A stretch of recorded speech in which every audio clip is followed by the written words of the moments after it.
So we're unmuted and we're Right here. There we go. Puedo escuchar.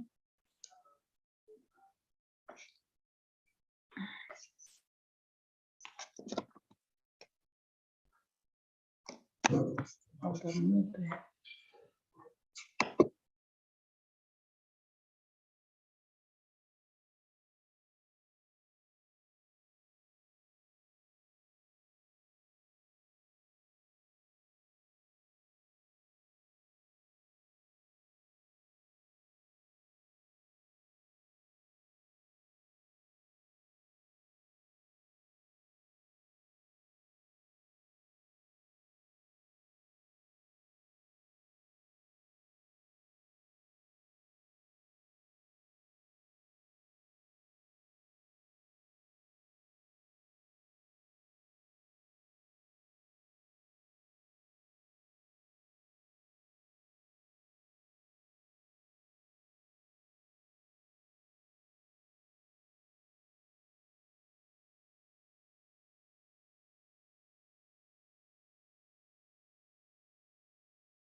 Hello, good afternoon.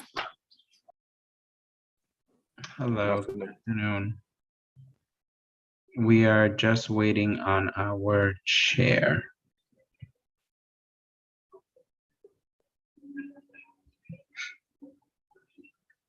Let's.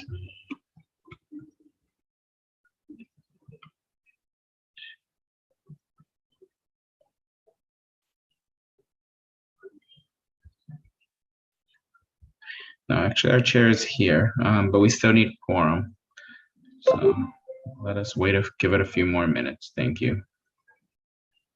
Oh, there's the chair. Hi, everyone. Hi, Angel. Hello. We need about 4 members to have quorum. And I see that Angel's there. So Or that's Robin. There's 4 here. Give me 1 second. 1, 2, 3, 4.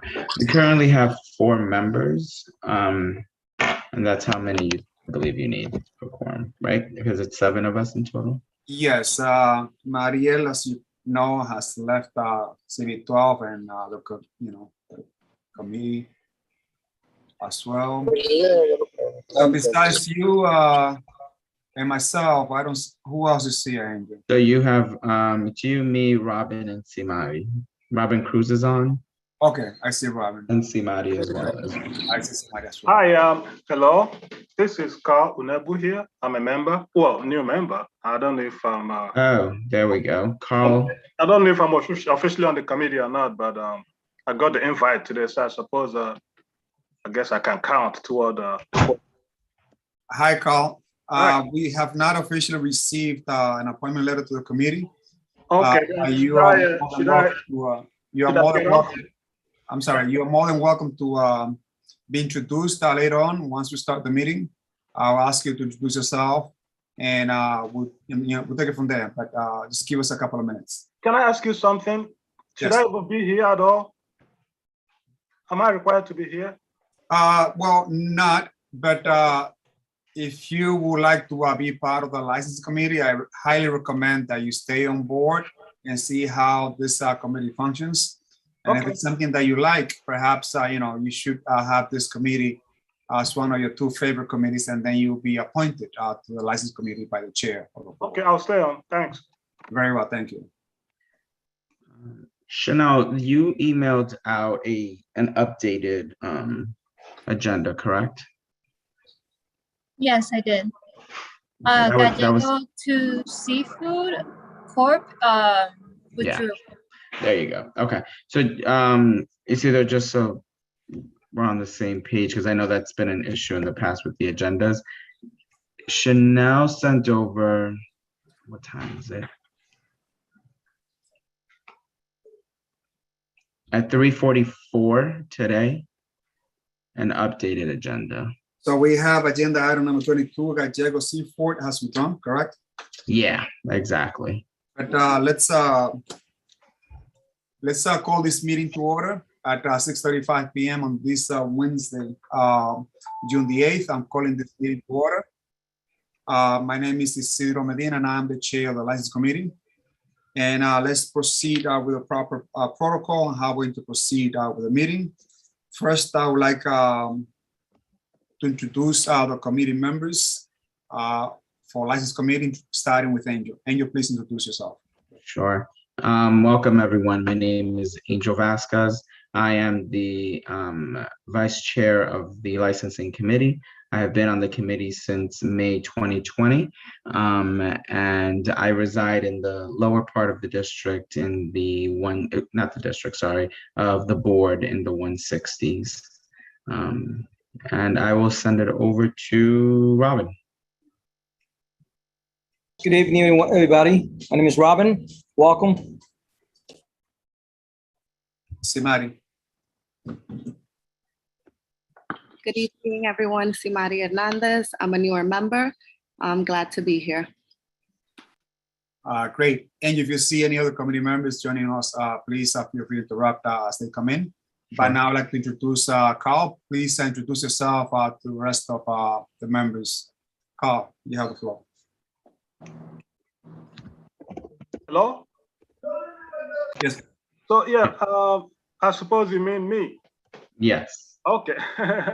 So my name is Carl Unebu. I'm a new member of the board. I was appointed this past month, and the licensing. Well, actually, I live here in Washington Heights. I'm actually an attorney. I work downtown. I've lived here now for over 10 years, and I appreciate being, I guess, appointed to the board. And like I mentioned earlier, I'd be happy to perhaps join the committee as one of my maybe 2 or 3 committees on the board. So I'm enthusiastic tonight about participating in this meeting, and I'm happy to be on board. Thank you. Thank you, Carl. And just I'll explain the process on how we're going to proceed. Chair, we had 2 other people join us, 2 other members. And please allow them to introduce themselves. Sure, Joel and then Leo. Hi guys. Yeah, well, good evening already. My name is Joel Abreu. I've been on the board for 1.5 years now. Part of the licensing and business development committees. Pleasure to meet you guys. Thank you, all. Great. Hi, everyone. Aurelia here. Now, we're doing our committee members. Leo, please introduce yourself. Good evening, everyone. Leo Jimenez here. Thank you, Leo. I would now like to introduce the staff members from CB12, starting with Ebenezer Smith. Ebenezer, please introduce yourself. Good evening, everyone. Ebenezer Smith. I am the District Manager of Community Board 12 Manhattan. Welcome. I hope you have a good meeting tonight. Thank you, Ebenezer, followed by Chanel. Chanel, you have the floor. Hi, everyone. My name is Chanel Peniagua. I'm the Community Associate at CB12. I hope you guys have a good meeting. Thank you. Thank you, Chanel, for all your work. I'd like now to introduce the NYPD officers, starting with the 33rd Precinct. Can I have the representative for the 33rd Precinct introduce themselves or herself, please?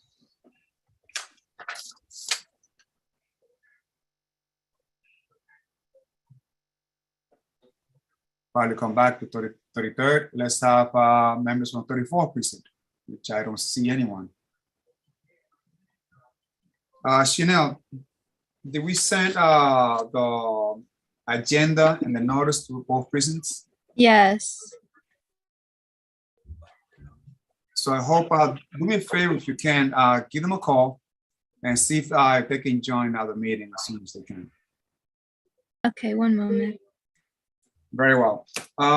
Again, let me just explain the process for everyone, including Carl, that is a new board member. That we're going to go through the procedures that we're going to entertain every applicant one at a time. We're going to follow the agenda as it is.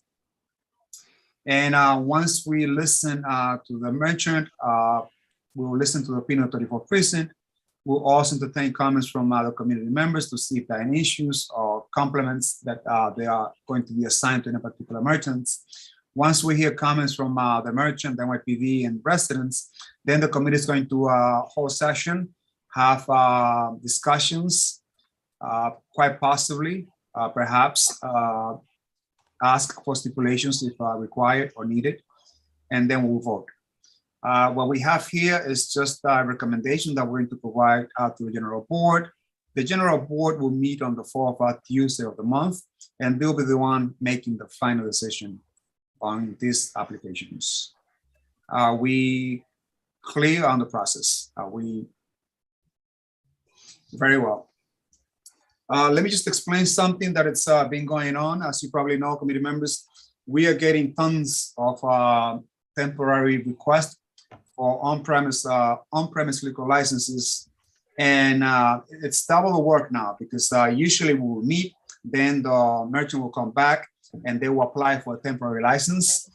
So in order to expedite how we're going to proceed, those merchants that have been approved previously, and the board will have us, will provide us with a copy of the previous resolution that was approved by this committee.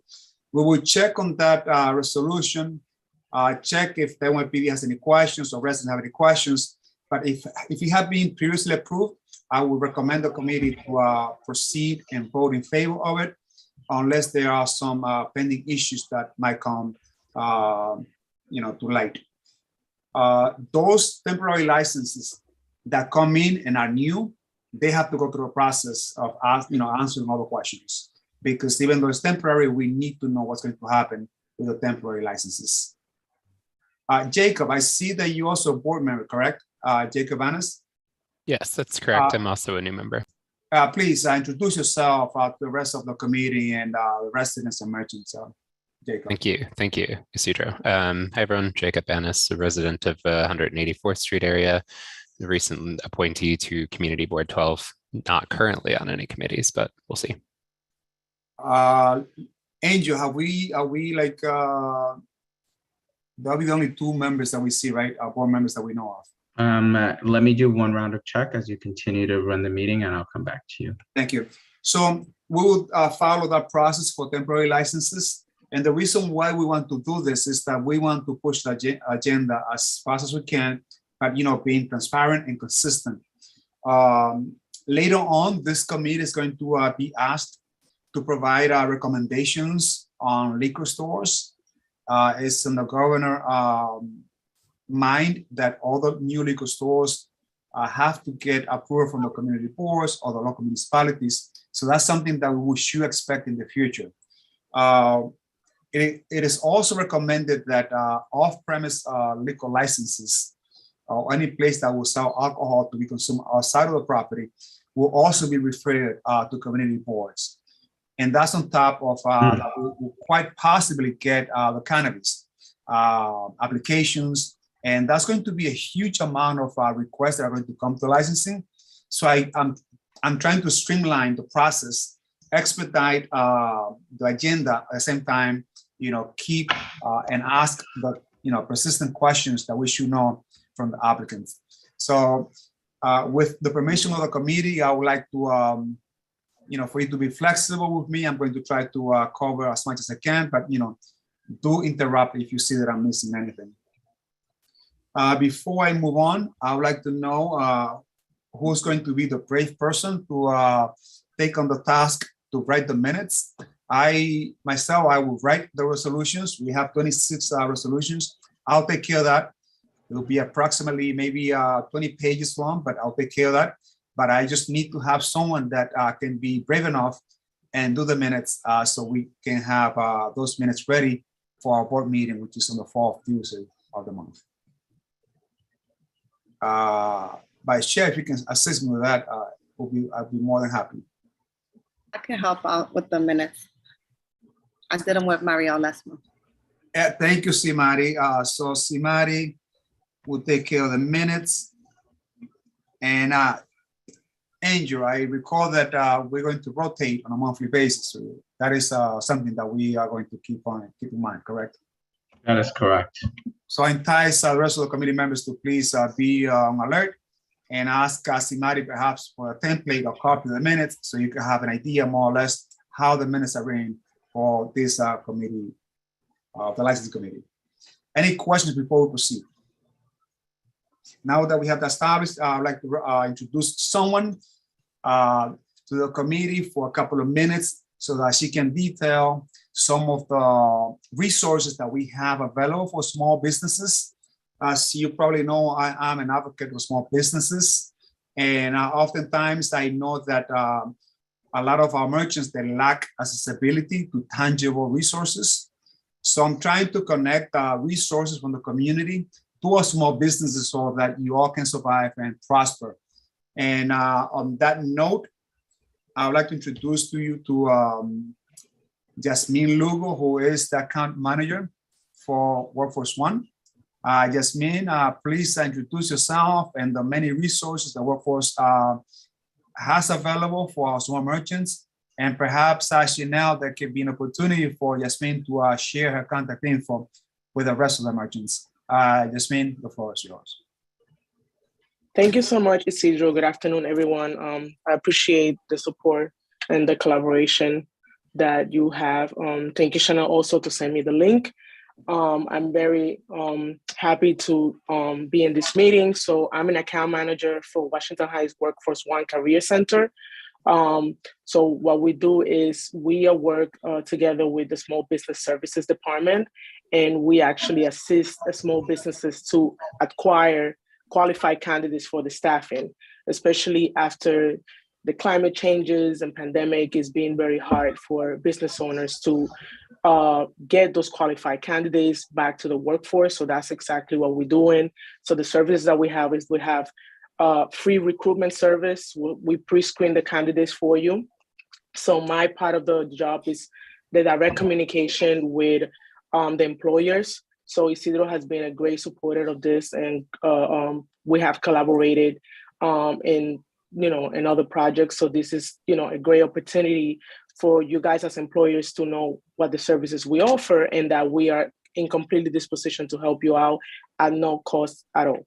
So that's what I'm here today. If you have any questions, I can email Chanel my contact information so she can share it with you guys. Absolutely. Thank you again, Isidro. Sure, Yasmin. And Yasmin, some of the services that you provide includes recruitment. Is that correct? Meaning that you will do the whole process of getting the word out on the different job applications, and then you filter some of them out and have the merchants decide which ones they would like to interview. Would that be something, a fair assessment?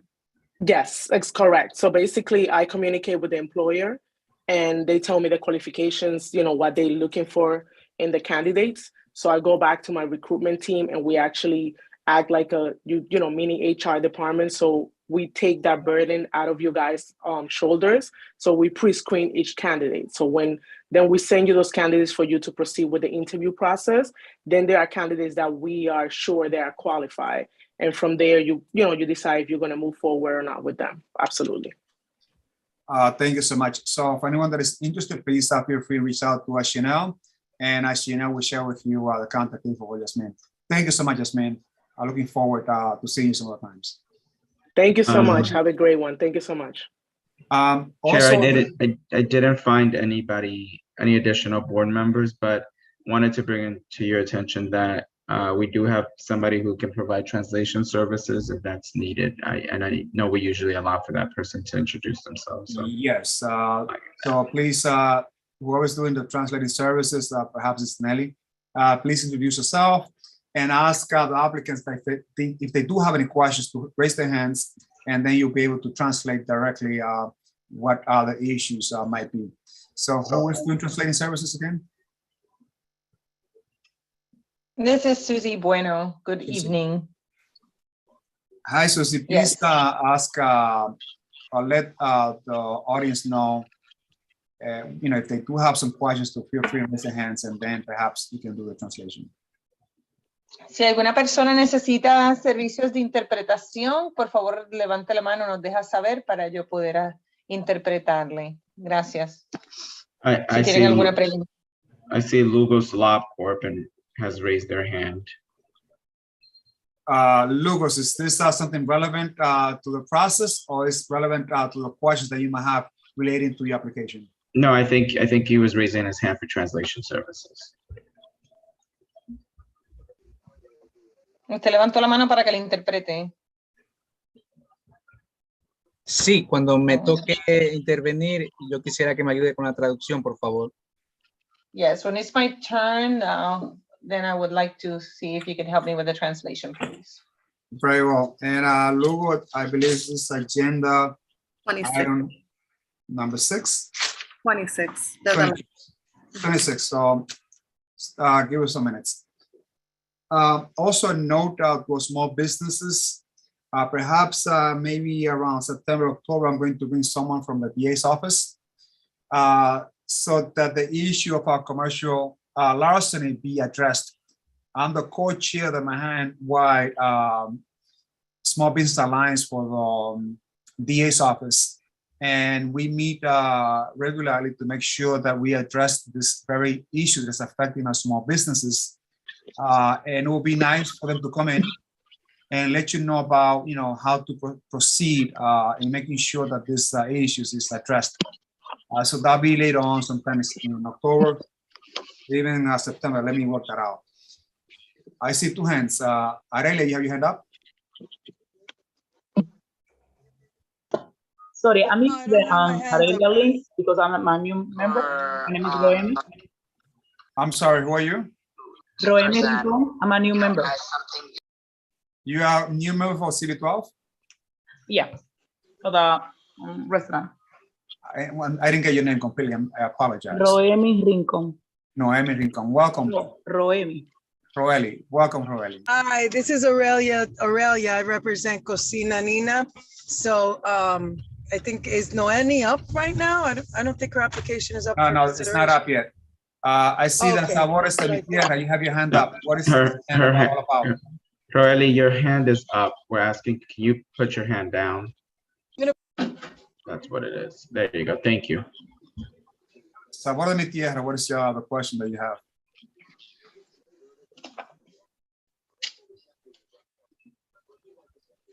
Guys, please lower your hand and only raise your hands if you do have a question. Let's proceed. Vice Chair, Angel, please, let's call the items. So what is the media? Can you please lower your, thank you. So the first batch of applications we're going to review are for on-premise liquor license renewals.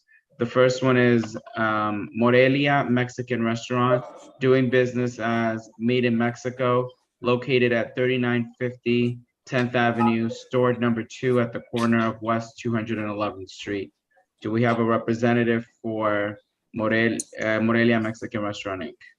Yeah, that's me, Ariel Ferreira. I'm here present, representing the establishment. How you doing, everyone? Hope everyone's doing great. Hi, Ariel, welcome. So this is a renewal for Morelia Mexican Restaurant, doing business as Made in Mexico. Ariel, how long has this business been open? For about 8 years? Yeah, correct. And in essence, this is a renewal. The last time that this applicant came to the board approved the renewal, which was October 28th, 2019. I do have a question, Ariel. On the method of operations, you have recorded music, DJ, and live music. On the questionnaire, you have no DJ and no live music. So I need to know for the minutes clearly what are the method of operation as far as like music is concerned, because they're two different notes. My apologies about that. That must have been an oversight. It's what's on the questionnaire. So it's on the questionnaire, which has no DJ.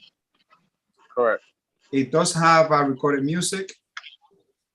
Correct. No karaoke, no live music. Correct. And the space has been properly soundproofed and a sound limit has been installed. Correct. Very well. The last time the health inspection passed by, you received an A. Congratulations.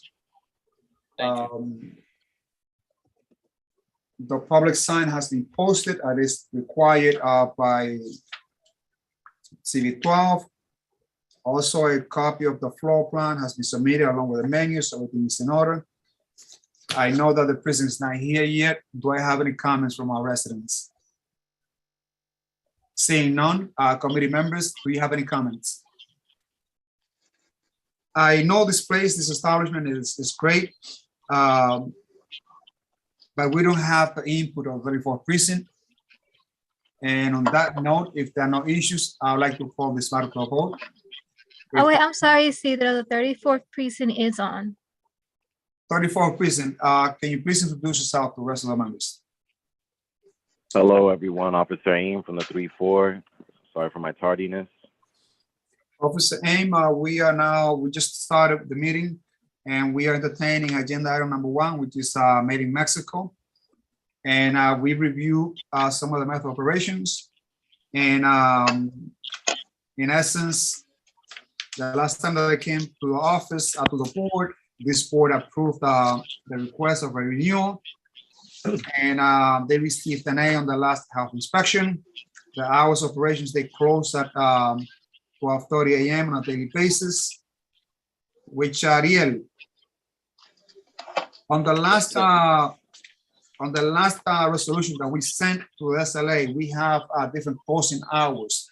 Have you changed the closing hours that in CB12 was not notified? Well, those hours were closed. Those hours were set forth by the SLA. It was a stipulation that was put on their license for the renewal to close at 12:30, and that happened after, from my understanding. Okay, so we do stand by 12:30 closure. Very well. Just make sure that we put that in the minute that they close at 12:30. It's on the copy of the license that we provided you. Very well, thank you. Officer Aim, what is the opinion of 34th Precinct? How you doing, Officer Aim? With Made in Mexico, we haven't had any issues with them. The double parking situation has been good. So far, no complaints from us. No objection. Thank you so much, Officer Aim. And good to know that the double parking issue is not a problem. I'm going to address the double parking issue in some areas in Inwood because it has become unmanageable. So I'm glad that Made in Mexico is working on this and making sure that there are no double parking issue. On that note, I recommend that we go to straight vote. Angel, please proceed. Chair, how do you vote? Yes. I vote yes. Robin? Yes. Joel? Yes. Leo? Yes. Imari? Yes. That's 6 votes in support, no opposition, no abstentions. Very well. So this application passes. Ariel, congratulations. My kind regards to the owner there, Ismael.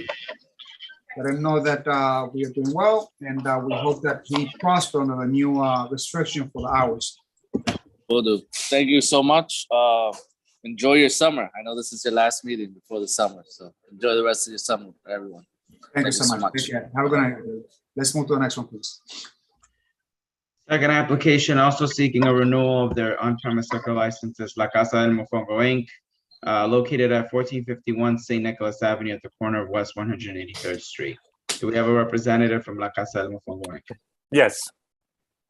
Hi, everyone. How are you? Can you please identify yourself? I say, my name is James Lam, and I'm the co-owner or the partner in Ring 2 Thai restaurant. And the company name is called Thatichai Thai Corp. My partner, actually, her name is Sesame Thatichai. No, sir. This is for Casa de Mofongo. Oh, okay. I'm sorry. Yeah. Do we have a representative for applicant number 2, La Casa del Mofongo Inc.?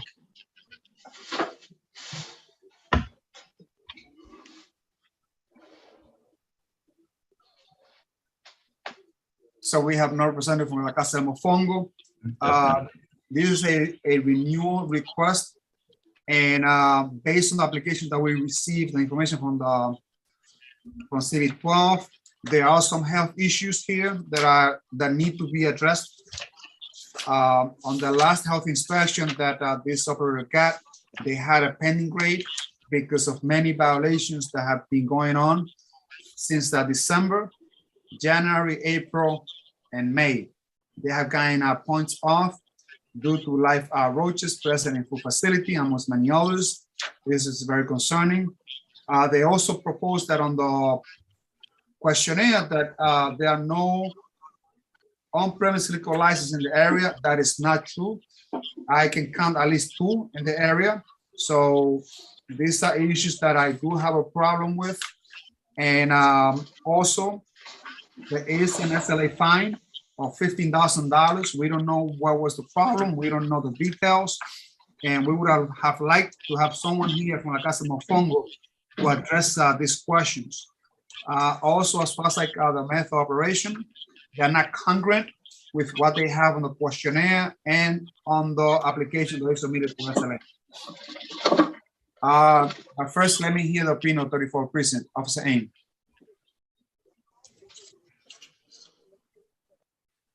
In regards to Casa de Mofongo on St. Nick, we haven't had any issues with them. There's really no double parking in front of their location. It's gotten a lot better. No 911 calls and no 311 calls. Thank you so much, Officer Ng, for that report. Do I have any questions from residents? Seeing none, committee members, please, I want to hear your comments. Hello. Hello. Yes. Yeah, hi. I'm sorry. This is Eddie Murad from La Casa del Mofongo. I was listening from the beginning to the meeting, and I missed to put *6 so I can put myself on mute. And I see that you call my case. I needed to hang up and call again. Eddie, for the purpose of the minutes, please tell us your complete name. What is your last name? Murad, M-O-U-R-A-D. Very well. And you are the owner, the representative. What's your role there? I am the general manager. Eddie, so did you hear about the many concerns that we have with this? Well, I had to hang up and redial. I missed few of them. If you can help me and repeat them so we can solve the problem. So there are many issues with the last health inspection that took place in your establishment. And that data going back to December, January.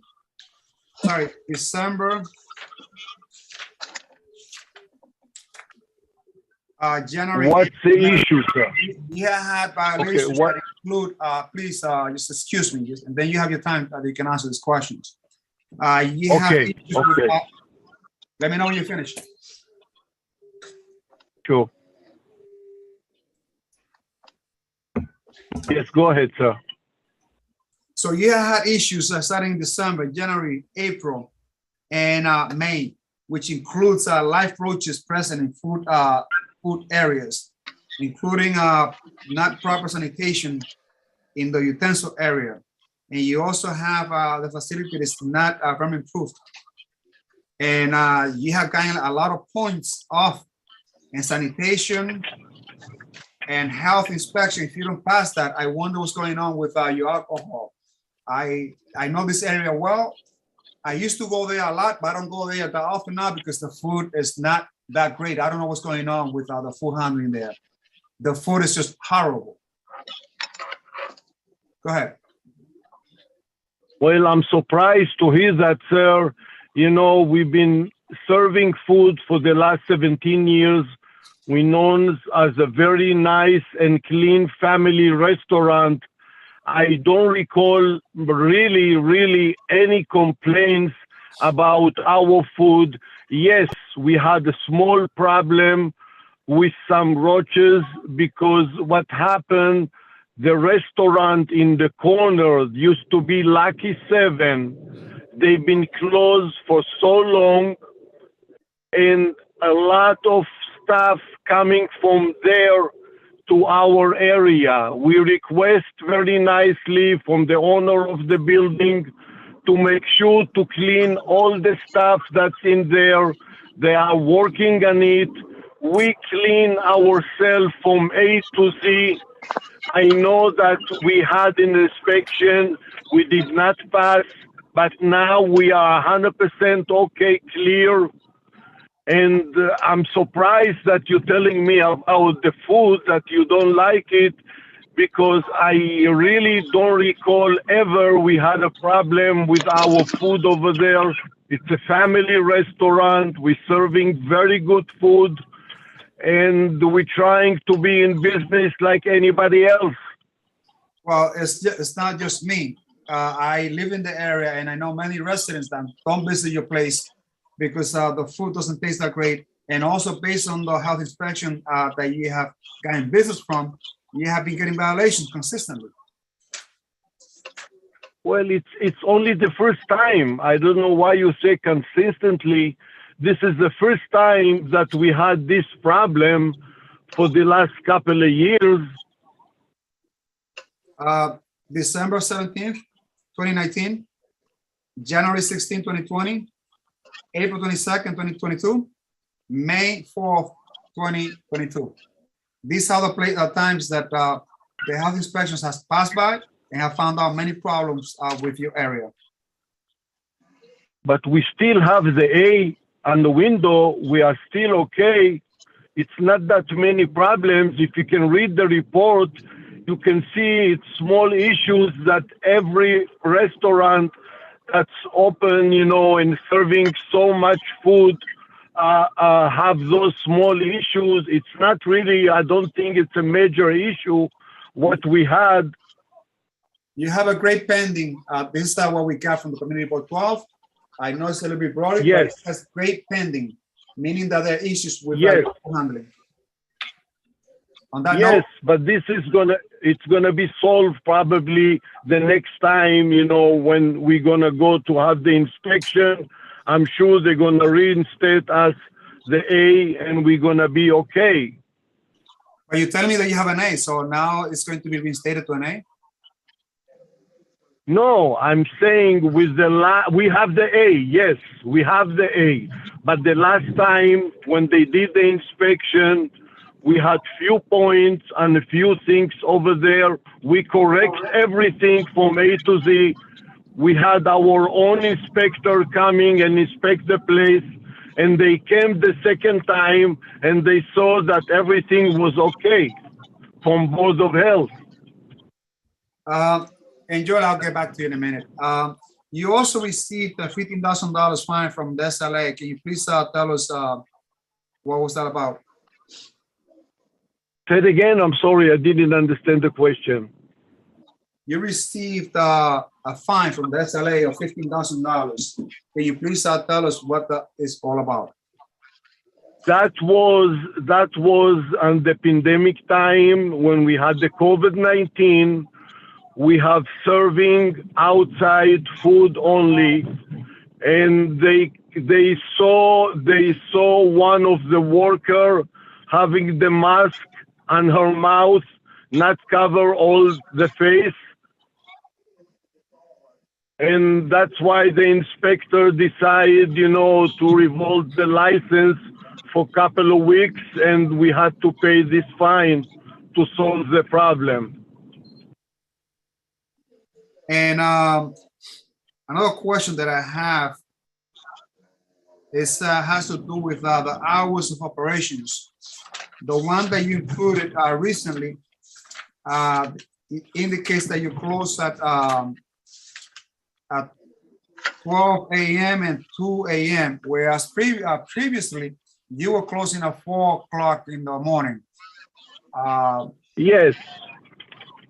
When you make changes to the hours of operations, you have to let the community board know. And I don't see that you guys have done that. Well, I didn't know that we need to inform you about the changing and the hours, but you know, business, it's not like they used to be before. On the good days, 6-7 years ago, we used to open 24 hours a day. It went down slowly after COVID-19 with all the regulation. We open until 10, until 11, whatever hours they let us know. When they release all the decision and they told us that we can be open more, we try to open during the week until 12 o'clock, and Friday, Saturday, and Sunday, we're trying to be longer until 2 in the morning. If there is enough people, if there is business, we will stay open. If it's not, we will close before. Thank you, Eddie. I do have another question, and that's because on the method operation, on the application you submitted to SLA, you indicated that you will have recorded music only. But yet on the questionnaire, you put that you have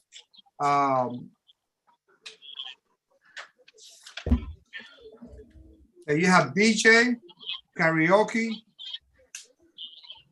So I know for a fact that you have DJ, and I also know for a fact that you have live music.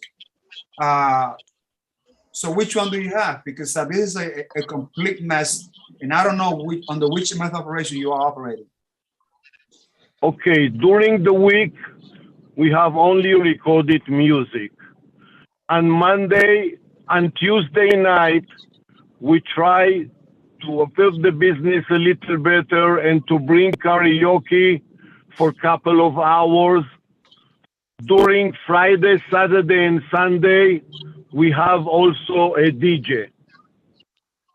But you understand that the application that you submitted to the SLA, you indicated that you only have recorded music. That's the information that we're going to put in on the resolution.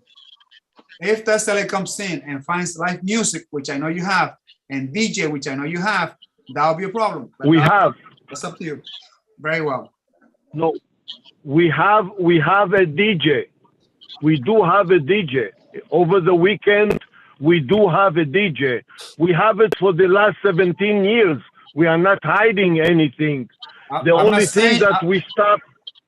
Eddie, I need to push this agenda forward. But what you have on the application that you sent to SLA, it has recorded music only. That's something for you to deal with. It's a mistake. It's wrong.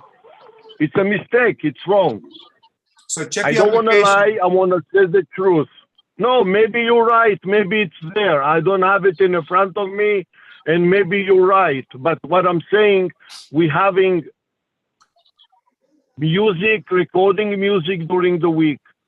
We have karaoke on Tuesday night, and we have a DJ over the weekend, and we have it for the last 17 years from the first day that we open. Once in a while, if they can find an occasion or in a holiday, a group or a singer, yes, we'll bring it. Well, thank you so much. I have to proceed with the agenda. Okay. Do I have any questions Okay, from committee members? I do have a question, sir. Joel, followed by Robin. Joel. Just a quick question for the general manager. Is it the same owners as the individuals that own the Casa Mofongo on 207? No. And just to reiterate Isidro's point, I've been eating there for 10 plus years, and the quality of the food has gotten down. And I was there 3 days ago, and my girlfriend and I sat there, and we were there probably for 15 minutes, and I got bit 4 times by mosquitoes on the outside seating. Are you aware of that issue you are having in your outdoor seating? And do you have measures to improve that? Well, I was not aware of that. It did not come to my attention, but I believe that no matter what, it looks like we're gonna take all the outside soon out of the business. We are not doing anything over there. And the pandemic time, yes, people was like to sit outdoor because of the COVID-19. It doesn't look like we're gonna keep it there. It looks like we're gonna tear it apart soon. But if there is anything meanwhile that we need to approve or to clean or to do, I'll be 100% on top of it and make sure everything will be according to the regulation. Robin. Yes, going back to health inspections. You said you were talking to the owner of the building for Lucky 7, but I believe Lucky 7 is still closed. So how come you say you fixed the problems with the cucaracha in your establishment? Because we asked them to have a permission to open the place, bring exterminator, and clean the whole area for Lucky 7, so they will not be there anymore. And he promised me he took care of it. And that's why we see the difference now in our restaurant, especially in the basement where they used to come from. We cleaned the whole area. we did everything that has to be done just because of that. I'm not saying everything 100% coming from there. We know the issue and we've been on top of it. We have exterminator coming twice a week now for the last couple of weeks, just to make sure everything will be nice and clean the way it used to be all the time. Oh, thank you so much, Eddie. Now that we got mosquito bites and roaches around the place, it's something that you should make sure that you pay attention, because these are very serious matters. On that note, I have to move the agenda forward. If it's okay with the vice chair, please let's go to the vote. Sure. Isidro, how do you vote? So I can't vote because of a conflict. This merchant is within the jurisdiction of the PIT, and I'm the executive director for the PIT, and therefore I cannot vote. Okay. I'm going to choose to abstain. Robin, how do you vote?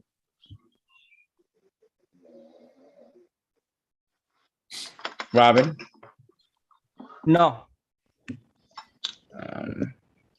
Joel? No. Leo? I'm going to abstain, Angel. Simari? No. So that's a vote of no support, 0 support, 3 in opposition, 2 abstentions. The applicant does not pass. Very well. So Leo, Eddie, this application doesn't pass. I'm sure you can get your renewal license from the SLA, but you should take these concerns, address them, rectify them, and hopefully when you come back to the board, we'll approve whatever request you might have. This application so fails. What does it do? Okay. Meaning that this committee will provide a recommendation to SLA not to renew your liquor license. The SLA can do whatever they want, but that'll be a recommendation by this board to the SLA. On that note, Angie, if it's okay with you, should we go to agenda item number 11, which is the same merchant? They also want to have a corporate change. Yeah, I think that actually makes the most amount of sense to put So, together similar applications. So you have a request to have a corporate change as well. So we're going to entertain that application right away. And for committee members, the new members, when a client comes in requesting a corporate change, it means that someone is purchasing some shares or selling some shares. If it's beyond 10% of shares, that needs to be reported to SLA and obviously the community board. Oftentimes when we do have corporate change, what we ask is who's coming in, who's leaving, and the experience that these folks will bring in to make sure that our residents are protected and that whoever's coming in, that will have a good understanding how to handle alcohol. And any other relevant questions that you might have, feel free to also ask questions. Also, board members, feel free and ask questions. Also, if you have questions, this is your time. If you have questions, feel free, Jacob and Carl, please feel free and ask your questions. On that note, so Eddie, we have a request for corporate change. Who's buying and who's selling?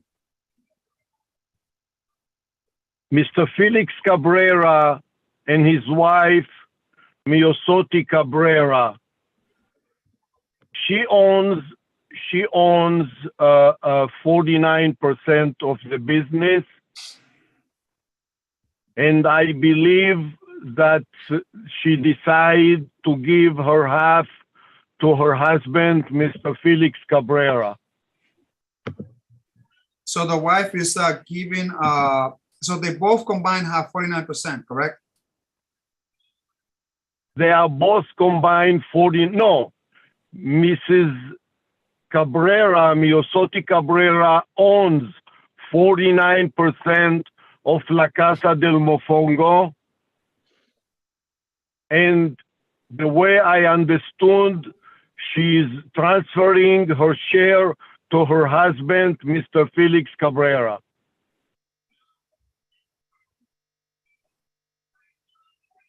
Do you know how many shares Felix had before? None. Also, she's transferring the 49% now to Felix Cabrera. Okay, very well. Question from Yes. the 34th precinct. This is a corporate change. Officer Aim, do you have any questions or issues?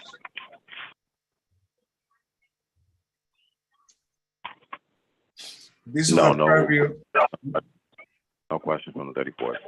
Thank you so much. Residents, board members.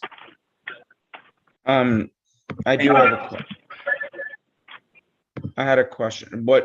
What's prompting the change? I'm sorry? What's prompting the change? Why is this transaction happening? I really do not know what happened between the wife and the husband, Felix Cabrera and his wife. I do not have any share in the corporation, so I really do not know about that. But it came to my attention that his wife gonna transfer with a lawyer her share to Mr. Felix Cabrera. Very well. If there are no questions, I recommend that we go to a vote.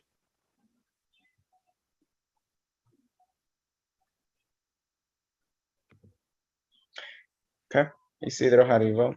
I can't vote because of a conflict. This merchant belongs to the bid and they are under my jurisdiction, therefore I cannot vote. I'll vote yes. Robin? Yes. Joel? Yes. Leo? Leo? I'll come back to Leo. Simari? Yes. Leo? Leo, do we start? Oh, yes. Is that a yes? Yes. Is that a yes? Yes, it is. Yes, I'm sorry. Okay. Chair, that's 5 votes in support, no opposition, no abstentions, just 1 not voting because of conflict. Thank you so much, Angel. And Eddie, congratulations. Please let the folks know that this has been approved. So the corporate change has been approved. You have a good night and have a good summer. Next, please. Thank you, sir. Thank you. You too. Bye-bye. Next applicant is also seeking the renewal of their on-premise liquor license. This is Vida Cafe Inc., doing business as Mama Juana Cafe, located at 247 Dyckman Street at the corner of Seaman Avenue. Do we have a representative for Vida Cafe Inc., doing business as Mama Juana Cafe? Hi, everyone. My name is Victor Santos. I am the Director of Operations. Hi, Victor. How are you? Good, and yourself? Doing very well. So this is a renewal for Mama Juana.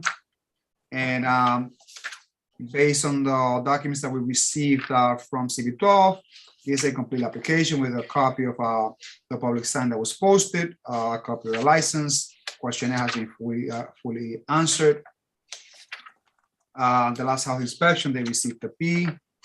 The last time that I came on board to request anything was going back to 2019 and was approved by this committee, going back to February 13, 2019. And Victor, how long you been in operation? Since when? 2006 or 2005? 2006, 16 years now. And just to address the B, that inspection was from June, I believe it was July 2019. We haven't been inspected in about 3 years by the health department. I think they forgot about us. Okay, so this is from 3 years ago, you say? Yeah. Very well. And it missed it by like, I think it was like a point or two. It wasn't, anything major. Very well. Thank you so much. Do I have any Officer Aim? This is the prior 34th precinct. What is the opinion of 34th precinct?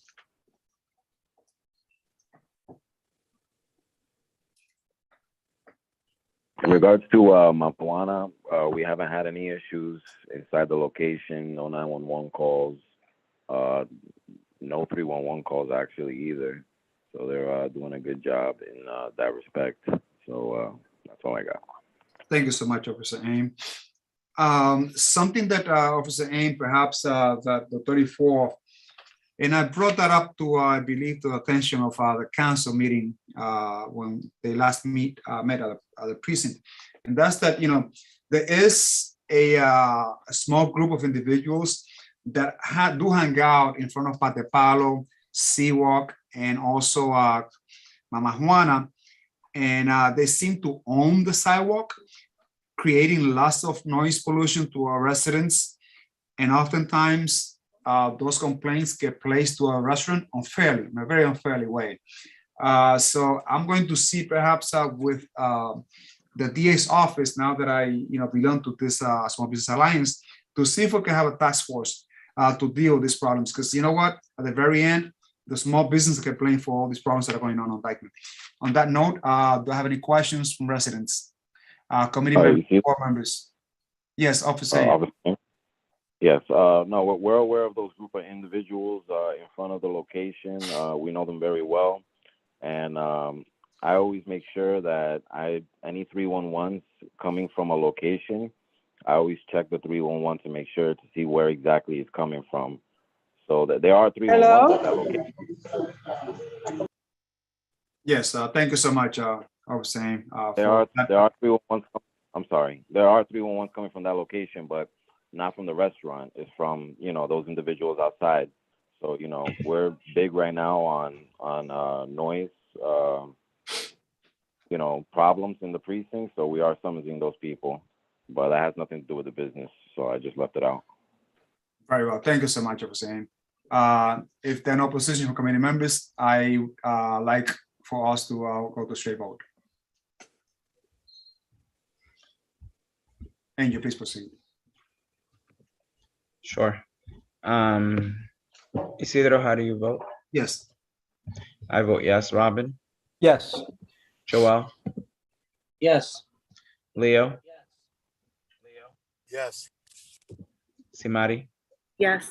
Simari? Yes. Great. That's 6 votes in support, no opposition, no abstentions. Thank you so much, Angel. Victor, congratulations. We hope to see you soon. Keep doing the great job you've been doing for the longest. My regards to the family. Take care of yourself. Thank you. You too. Next online, please. Applicant number 4, Trinity Char Thai Corp doing business as Rain 2, located at 1905 St. Nicholas Avenue at the corner of West 165th Street. Do we have a representative? I believe the representative was on earlier. Yes. Hi, everyone. Hi, for the purpose of the minutes, please tell us your name and affiliation with this establishment. Sure. My name is James Lam, and I'm the co-owner. I'm a partner with this Thai restaurant, and we are looking to renew our OP and license. We have been in the business about 6 or 7 years ago, and I recently joined the business about right before the COVID. And my partner and I working together now try to rebuild the business, and also we hopefully we could continue, to get our liquor license, and we could be able to running the business again in 2022. Very well. And this applicant did submit all the proper documentation that is required of this community board, which includes a copy of the public notice that has been properly posted. The questionnaire is on hand. Congratulations, the last health inspection that you received, you got an A, so congratulations on that. This is a renewal request. This is with the private 33rd precinct. Do we have anyone from 33rd precinct? Seeing that we don't have no one there. Committee members, board members. Do we have 33rd precinct in the house? Yes, we do. Officer O'Donnell from the 3-3. I'm sorry, what's your name, sir? Officer O'Donnell. Officer O'Donnell, how are you? I'm good. How are you today? Doing very well. So this is with the private 33rd precinct. This is a renewal request by the Thai Corp, which is located on 1095 St. Nicholas Avenue. What is the opinion of 34th precinct on the renewal request? We have nothing to report. No objections. Nothing to report. No objection to the 34th precinct. Committee members. Very well. I recommend a vote to straight vote if there are no oppositions. There was one hand up from Cheryl Miller. Cheryl Miller, you have the floor. Please proceed. Apologies for that. Cheryl. Hi, that's okay. Thank you, Isidro. Sure. So I just had a comment because I live right around the corner from the establishment. And I know, there's been an issue with a lot of the outdoor dining sheds. I mean, some of them are the size of like a small house. I mean, it's like a little much. And I was passing by there a couple of weeks ago, and there was hardly any room to walk down that sidewalk. It's a very narrow sidewalk. It's not a lot of room to begin with.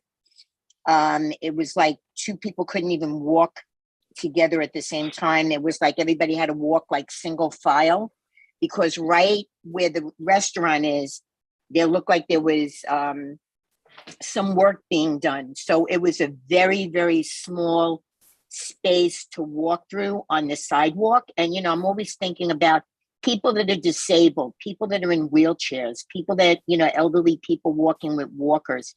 It's very difficult to maneuver their way through, the very narrow walkway where the shed is. So I don't know how big are these sheds supposed to be, because this thing is huge.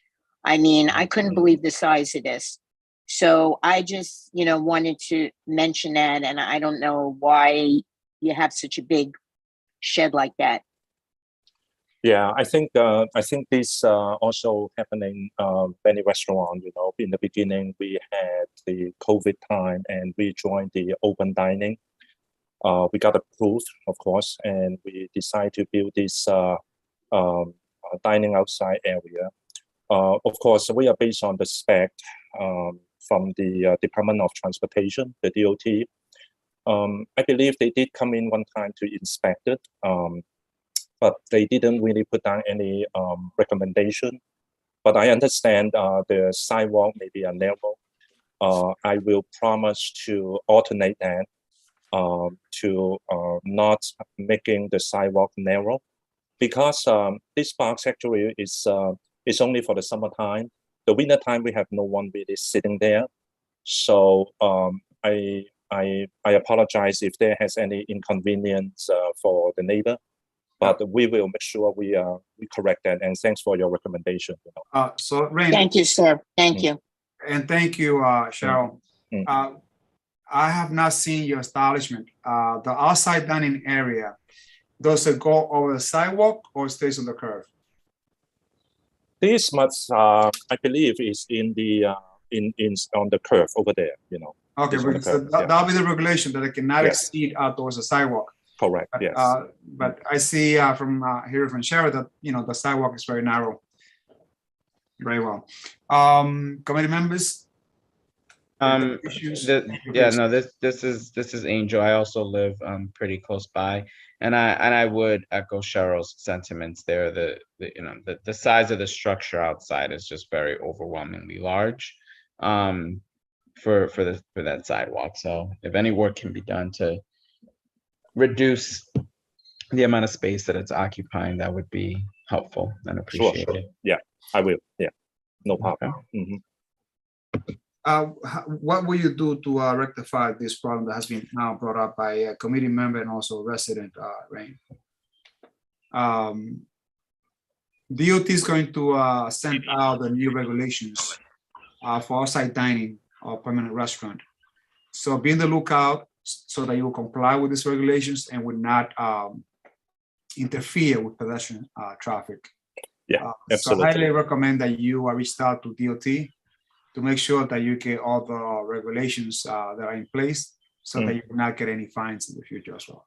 Yes, thank you. Yeah, we will do that. Yeah, absolutely. Very well. Vice Chair, if there are no objections, let's go to the vote. Sure. Isidro, how do you vote? Yes.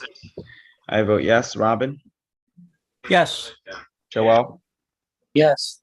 Leo? Yes. Simari? Yes. So that's 6 votes in support, no opposition, no abstentions. The applicant passes. Thank you so much, Angel. So Rain, congratulations. Have a great summer.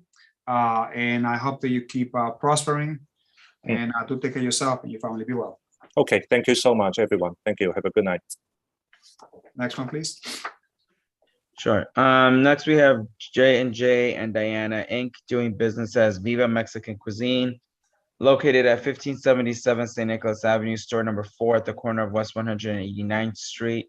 Do we have a representative for J&J Diana Inc. Seeking their on-premise liquor license renewal?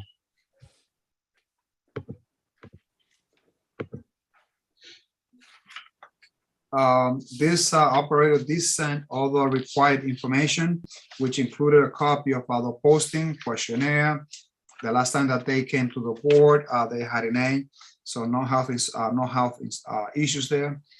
But I'd like to hear now from 34th precinct to see that about the input. Officer AIM. Yes, in regards to this location, we never have any issues with them. No 911, no 311. So far, so good. Thank you. Very well. If it's okay with the committee, I see no issues here. I'd like to go to the straight vote. If that be okay, let's do it. Isidro? Yes. I vote yes. Robin? Yeah. Joel? Yes. Leo? Yes. Simari? Yes. 6 votes in support, no opposition, no abstention. Thank you so much. So this application passes. Congratulations to JJ and Diana. Next item, please. Next, we have also seeking an on-premise liquor license renewal is Brown Sugar Bar and Restaurant Inc. doing business as Brown Sugar, located at 5060 Broadway at the corner of West 215th Street. Do we have a representative for Brown Sugar Bar? Yes. Can you state your name and title in relation to? Manager. I'm sorry, please repeat your name again. Eli Garcia. Sorry, sounds kind of low. Is it Leo or Leon? Eli. Yeah. Hi, Eli. No. And How you you are the doing? owner or you are the representative? Representative. Welcome. Thank you. Thank you. Just quickly, Eli, how long has this establishment be open? Say 2000. 16 maybe? 15? Like 15? Yeah, about 15. Very well. So this is a request to renew the liquor license. The last time they came on board, there was no objection by this committee. Based on the last house inspection, they did get an A. They did post a questionnaire, send a questionnaire, and also they didn't submit a photo of the public sign. Eli, did you post a sign that the community board sent you? Yeah, I was actually sick for the week, so I had my employee do it. Okay, so you did post it, the public notice? Okay. Yep. Very well. This is with the private 34 precinct, Officer AIM. Yes, in regards to Brown Sugar, we haven't had any 911 calls in a long time. No, the 311 issue is great. There's no 311s. They're actually doing really good with the double parkers too. So that's what I got. Thank you so much, Officer AIM. So double parking, glad that you're working on that, Eli. Thank you. That's really critical. Thank you so much. I've been around Brown Sugar for some time, and I always had a great time there. So thank you so much for the service that you have. Thank you. The staff is very well trained, and the service is great. If there's no opposition, I'd like to go to straight vote. And you please proceed. I also would like to just speak in favor of the application. I've been to the establishment several times, and every single time I go, I very much enjoy myself. So I would say excellent work on what you all are doing. Thank you. Thank you. Okay. For the vote, Chair, how do you vote? Isidro? Yes. I vote yes. Robin? Yes. Joel? Yes. Leo? Leo? Hear me, Angel? Is that a yes? But is that a yes? Yes. Can you hear me? I can hear you now. Yep, so that's a yes. Thank you. And Simari? Yes. Okay, Chair, that's 6 votes in support, no opposition, no abstentions. Thank you so much, Angel. Eli, congratulations, and I see that you have your hands full there. Yeah, thank you, guys. Sorry, he was crying. Apologies. God bless you and your family. I hope you do well in the summer, along with the family. Take care of yourselves. Congratulations. Thank you. Very well. Thank you so much. Next one, please. Alrighty, so next we have applicant number 7, the Metropolitan Museum of Art and Bon Appetit Management Company, located at 99 Margaret Corbin Drive, Fort Tryon Park, and Tree Cloister. Do we have a rep for the Metropolitan Museum of Art and Bon Appetit Management Company? Hi, this is Lindsay Farina. I'm the attorney for the Metropolitan Museum of Art and Bon Appetit Management. I also have a few individuals from the establishment with me as well, Juan Milan, Natalie Omari, and Jennifer Day, and we're here to answer any questions you might have. So this request is a request for renewal of the liquor license. They did submit a complete questionnaire, including a photo of the public notice, menu, floor plan, license, menu, a really good complete application. The only question that I have here, Lindsay, is that you came to this committee requesting a renewal of the license back in February 9th. That was approved. Why are you coming back? They have 2 different licenses at the establishment. So this is separate from the license that was discussed in February. So what's the difference between this one and the other one? And Juan and Natalie, correct me if I'm wrong, I believe a portion of the premises is licensed under a seasonal license. That is correct. And this particular license is for the year-round. This is for the year-round establishment for the indoor portions of the building. And I believe they also have do you have any terraces connected on this part of the license? Would you be able to describe the area that's covered only by the seasonal license so they can understand the difference? The seasonal is a more of a little bistro cafe it's just a cart selling sandwiches and salads and beverages from mid-April through mid-September. Okay. So this is for the larger portions of the building for private events? Yes. Understood. This is the Prairie 34 precinct, Officer Aim. In regards to this location, no 911 calls, no 311 calls, so nothing to report. Thank you so much, Officer Aim. Committee members. We have Joel's hand. What's up? Joel, you have the floor. Hey guys, I have a few questions. My first question is do these 2 locations have the same address? Like the 2 licenses that are one that was in February and the one now, is it the same address? Typically, the New York State Liquor Authority will not allow two licenses to be issued for the exact identical address. So there has to be some differentiation between the 2. So they're both located within the cloisters, but the addresses are slightly different. Okay, and and I imagine it's separated into 2 different organizations. The 2 areas have to be separate and distinct from each other. They can't overlap. I'm not sure if that answers your question. No, so my question is one organization or company entity is different from the other, right? And so the license that was approved, the seasonal license in February, is owned by a different corporation than the one that's being applying now. That's the question. Juan, would you be able to answer that? Yes, I believe that they're both held by the same co-licensees, but is that correct? That is correct. It's Bon Appetit Management Company and then the Metropolitan Museum of Art. So you are correct, Joel. All right, thank you. And I'm excited that you guys are opening up soon. I know you guys have been out. When are you opening? We already opened. Well, the Tria Cafe is already open. It's been open since mid-April. So I hope you visit it. I'm coming. Good luck, guys. All right. Thank you. And Juan, how long you been open? For how many years? It's good question. It's going to go over, I would say, Lindsay, do you have that? But over 15 years for sure. Wow. Yeah. That's great. Congratulations. Yeah. Thank you. I recommend that we go to a straight vote just to proceed with the agenda. Angel, please Go to a proceed. vote. I'm just gonna say I love the cloisters, but let's go to a vote.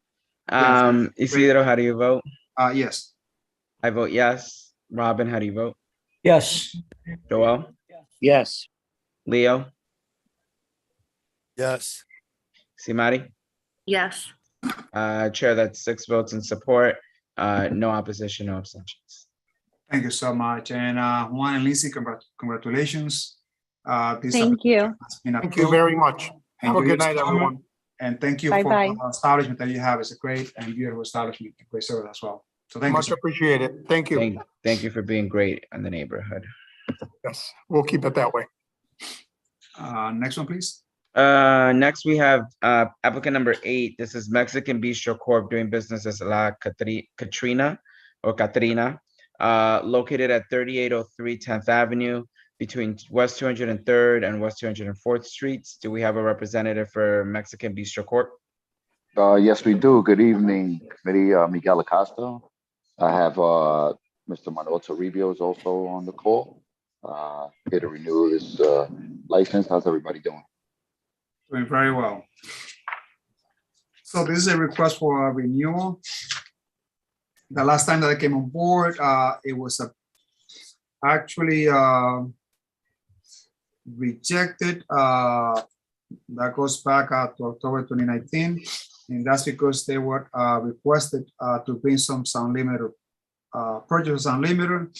At the time of the meeting, they didn't submit the time, but I'm sure that they did submit a copy of the purchase for sound limiter.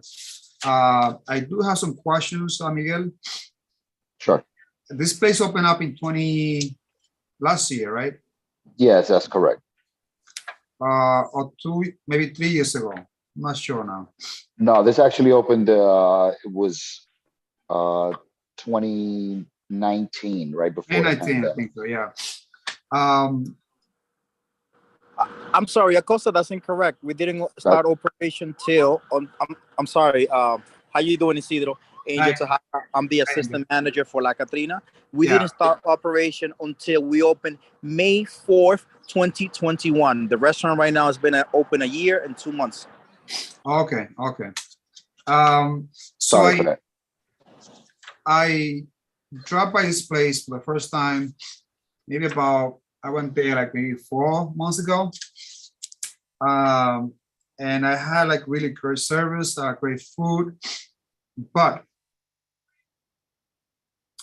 it's a big but. I do have some concerns about issues with not only double parking, but triple parking. I passed by later on, I had an event nearby. And when I left the event, I went through La Catrina, and there was actually triple parking. I was really taken aback and as the amount of cars that were like around the area, triple parked. That happened on May 5th at 10 o'clock at night. Chanel, I sent you some pictures. Can you share that with us, or maybe if you're so kind?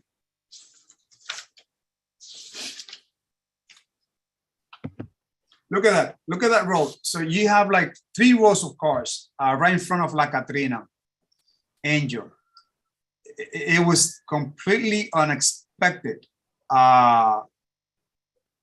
And, you know, I was with a friend, and from what he told me, you know, this is a common thing to see around this area. It is something that we need to rectify. Thank you, Chanel. If I may answer that, Isidro, we don't know we try to tell people not to double park. There's actually 3 parking lots, one to the right and one to the left. In between, we are literally in between. Sometimes people double park and we don't notice. We do have we hire a security guard. He does tell people to move their car, but some of these cars as well come from another venue that is also nearby. I'm not gonna say that some of these cars don't belong to us, the customer that visit us, but valet parking, then again, to put a valet parking service, that's illegal. And I mean, we encourage people to go and utilize the parking lot that is less than a block away. We are literally like maybe, I won't say half a block, one to the right and one to the left. And we hire a security, which we have them predominantly on the weekends, to tell people not to double park. I don't know if maybe putting cones would help us, or putting the valet parking services. Whatever suggestion the community board has for us, we will implement. Let me hear comments from the 34th precinct, then I'll go back to Robin and Joel. What's the opinion of 34th precinct, Officer Aim? In regards to La Catrina, you know, we're doing what we can with the limited resources that we have and the low manpower that we've been having for a long time now. I will mention this to our traffic unit. That way they can keep an eye on that area, because at the end of the day, you know, it's our responsibility to ticket them, you know, when they're double parked or, you know, triple parked. In regards to 911 calls, there's no 911 calls for this location. We just received 4 311 calls for the entire year. So as a whole, it's not bad, you know, 4 311 calls, but, you know, just something to keep in mind that you guys are in front of the Dyckman houses.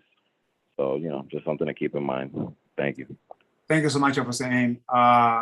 Robin, followed by you. Robin. Yes, I just want to say that I passed by to the Katrina like a month ago. You're cutting off, Robin. Passed by to like months ago, and they parking triple parking, and also it hardly work. You can't even pass by to the Katrina, in front of Katrina, because there's a lot of people in front of the Katrina on the sidewalk. Also, Mr. Officer Aim, it's true you're supposed to put a summons to the carts, but they're not supposed to park triple parking. You know, it's not against you. It's not against anybody. It's like, you know, we have to keep it clean. And valet parking, you don't even need it, because they're not gonna follow the rules. So I took videos and I talked to a friend of mine, and I told him it's a mess in there. So we got to fix it. Any other, Joel? You had your hand up. I don't know if you want to add. I think that was an old hand. Sure. Okay. Yeah. Oh, Joel's hand is back up, so he may have something to say. I know that some of the businesses utilize this, and I don't know if you guys, because I left, quickly because I lost connection. If you guys went over this, but is there a sign? Because I know some of the businesses in the neighborhood are utilizing this big no double parking sign. So perhaps that'll be a stipulation that we might include. Yeah, I agree. A stipulation of a big no double parking sign. I'll select two signs, no double parking, which will stand 3 feet high times 2 feet wide. 2 signs. Yeah, I can agree with that.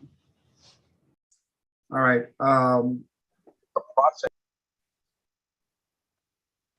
Angel, on that note, she wrote to straight vote. Simari. No, we have Simari, and then we also have Willie Polanco from the community who is seeking to speak. So Simari, you have the floor. Thank you. I was going to suggest also adding in a contact number for a manager. So in case residents are passing by, they can call someone to have them come out and just address the double parking. Very well. Thank you. That'll be part of the creation. Then you mentioned that Yeah, we have one community member Willie? by the name of Willie Polanco who's looking to speak. Okay, please, Willie, you have the floor.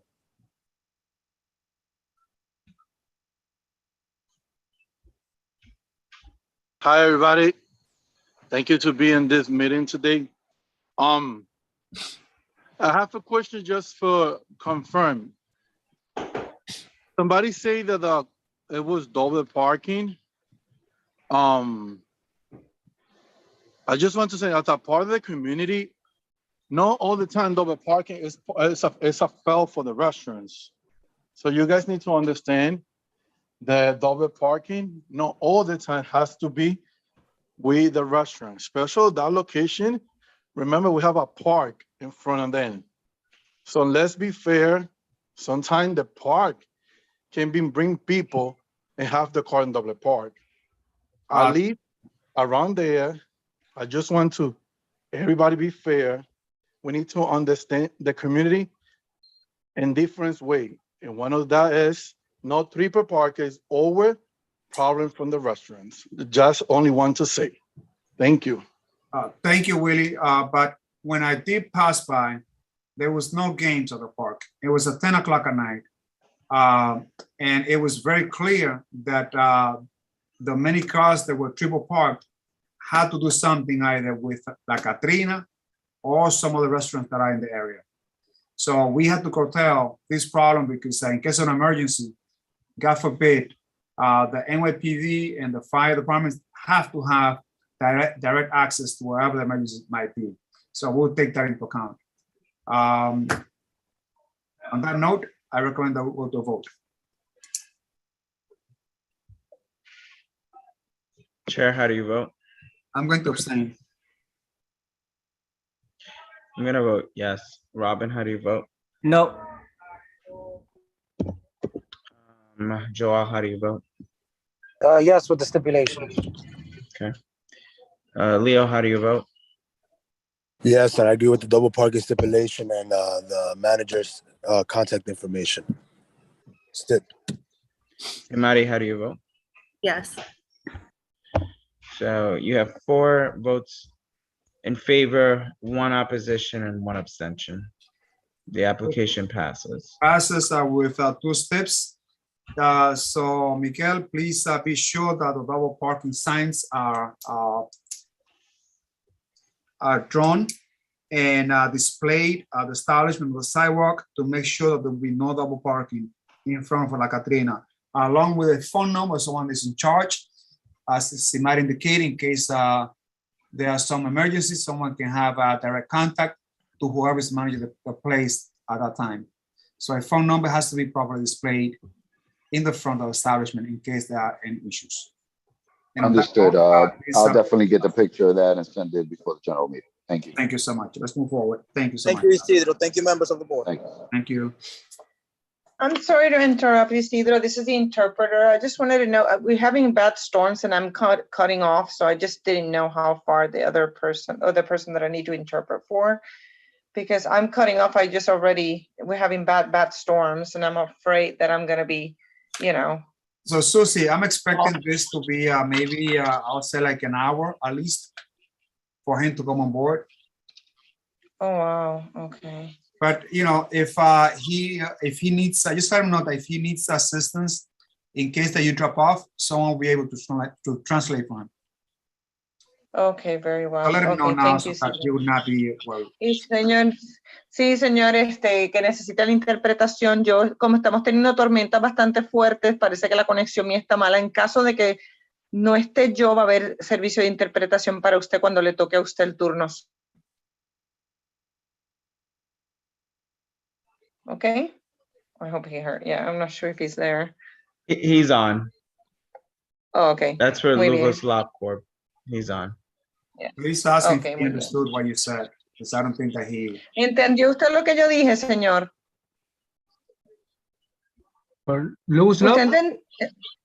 Usted entendió que si yo estamos teniendo unas tormentas fuertes donde estoy yo, estoy perdiendo la conexión. Si usted, cuando le toca el turno suyo, si yo no estoy, va a haber alguien que le va a interpretar a usted. ¿Está bien? Ok, gracias. Let's move nada. forward. Okay, thank you. Sabor de mi tierra, is this a procedural question or is it something related to your application? Because it's a board meeting. If it's a question related to your application, please swear until your turn is up. Let's proceed. And I don't have Dios more de- than Ruth. Okay. The next is El Nuevo Valle Seafood Restaurant Corp.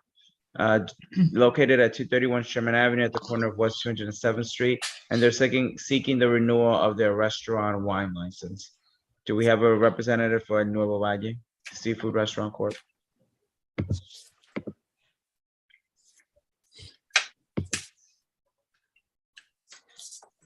This applicant did submit a complete questionnaire. Also, they did post a public notice. The last health inspection, they did receive an A. I don't have any particular question about this application. There's no one present. But let's go to the opinion of 34 precinct. Officer In A. regards to this location, yes. In regards to this location, we haven't received any 911s or 311s, so no objections. Thank you so much, Officer Ames. So no objection, 34 precinct. Residents, committee members, do you have any questions? If not, let's go to a straight vote. Isidro, how do you vote? Yes.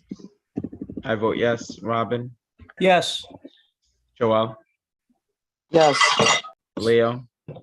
Yes. Imari? Yes. That's 6 votes in favor, no opposition, no abstention. Thank you so much. So congratulations to Nuevo Valle. This application will be recommended for renewal. Thank you so much. Next agenda item, please. We're now going to move over to New York City taxi and limousine licenses. This is for the renewal of a livery car base. We're looking for Professional Car Service, Inc., located at 376 Audubon Avenue at the corner of West 184th Street. Yes. Do we have a representative for Professional Car Services, Inc.? That's me, Antonio Rodriguez. I'm one of the owners. What's your first name again, sir? Antonio. Antonio. And you are one of the owners? Yes, sir. So for the new board members, besides the liquor licenses and the many other things that we do, it is required that the license committee votes on the delivery basis that we have in the community. They have to have a license and that has to be approved by the TLC, the Taxi Limousine Commission. So what we do is we ask questions about how many cars, if they do have cars that are accessible, how long they've been in business, because this is a key industry in our community, and oftentimes we support them 100%. Those are for new board members. Antonio, how long you been in business? Well, Professional Car Service has been in business in Washington Heights for 35 years. Wow. And how many cars do you have in service now? Right now, in registered for professional with TLC, we have 61 cars. That is great.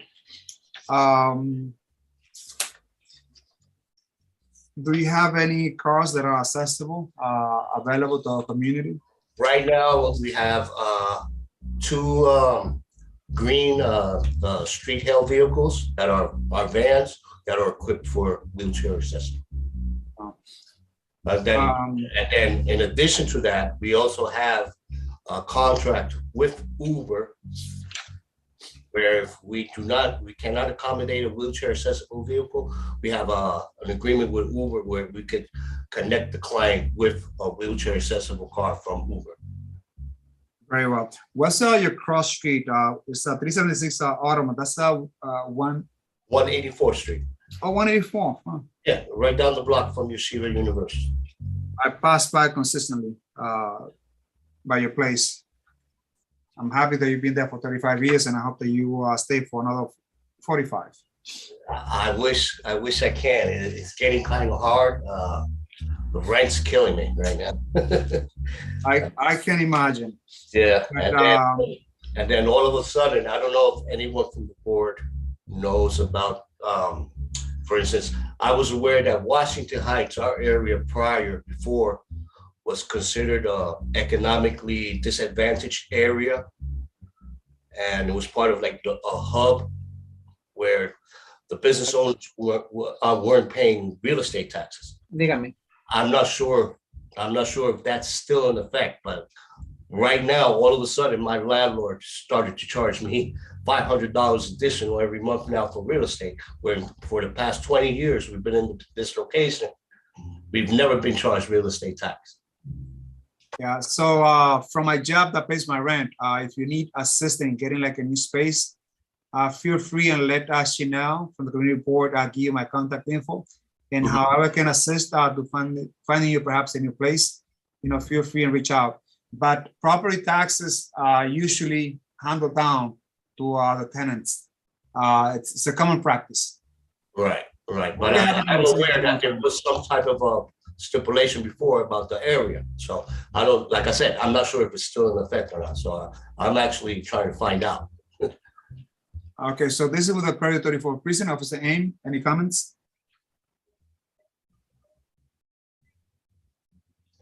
Officer Aim is not in the house, but we'll continue. No. Officer Aim, Yeah, please. no comments, no objections. Thank you so much, Officer Aim.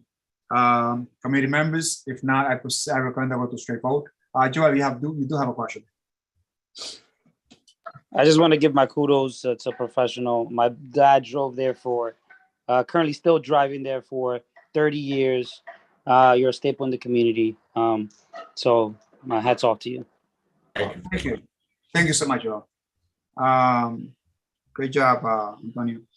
So let's proceed to a vote if it's not objections. And you please proceed. Chair, how do you vote? Yes. I vote yes. Robin? Yes. Joel? Yes. Leo? Yes. Simari? Yes. That's 6 votes in favor, no opposition, no abstention. Thank you so much, Angel. Congratulations, Antonio. And again, I hope that you stay there for another 45. Keep doing a great job. Take care of yourself. Have a great summer. Very much, Isidro. Okay. Have a good night, everybody. So we've already done applicant number 11. That was La Casa del Mofongo for the corporate change. I'm gonna move over to alteration to licenses. The first applicant we have is Inwood Beer Garden and Bistro Inc., doing business as Inwood Bar and Grill, located at 4892 Broadway at the corner of West 204th Street. Do we have a representative for Inwood Beer Garden and Bistro Inc.? Yes, sir. What's your name? Maria Figueroa, the owner. Maria Figueroa, owner. And for the new board members, when we have requests to alter the license, it means that there'll be changes either to the structure of the place, meaning like the physical changes, could be in addition to the establishment, maybe have a license except to the patio, or perhaps adding something extra to the license. And when that happens, we would listen to what the alterations might be. And if it interferes with the well-being of our residents, if need be, we'll put up some steps. But first, let's listen to Maria Figueroa, who's the owner, to see what she's doing to Inwood Bar and Grill. Chair, if you don't mind, before Please.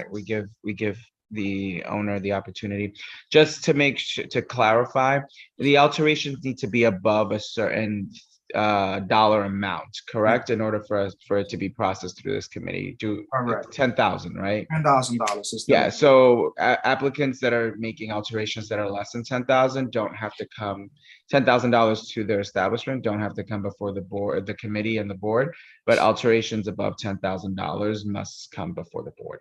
Just wanted to clarify that. Thank you so much, Angel. And based on the documents that we received from the office, it seems like a really nice plan that Inwood Bar and Grill is going to have in our neighborhood. I'm looking forward to listening to Maria to see what's coming. Maria, you have the floor, please. Hi, everyone.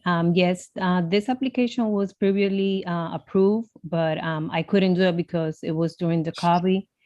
And also the SLA has like a limited on extension to complete it. But what we're trying to do is install a retractable roof on the back of the patio. Very well.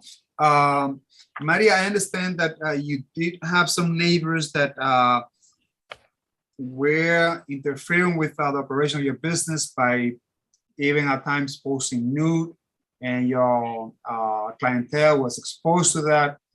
How are you going to manage those residents that interfere with on the meth operation that you had at points that, you know, I passed by your place, what was it, maybe 4 months ago, or even maybe like 8 months ago, I'm sorry.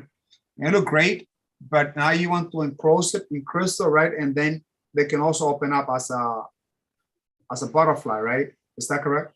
Yes. We want to do it like that because of the regulation with the COVID. So you never know if we need to have it open or closed. So that's why. But before we had this, I think it was 2 years ago, we had a meeting with the neighbors and everything, and and it went through fine. Very well. Again, great establishment on how you run this. I love your food. It's fairly priced. I love going there because of the beauty of the patio. So I always had a great time there. Angel, I'll get back to you in a minute if it's okay with you. But course. first, let me listen to the Pino 34 person. Officer Aim.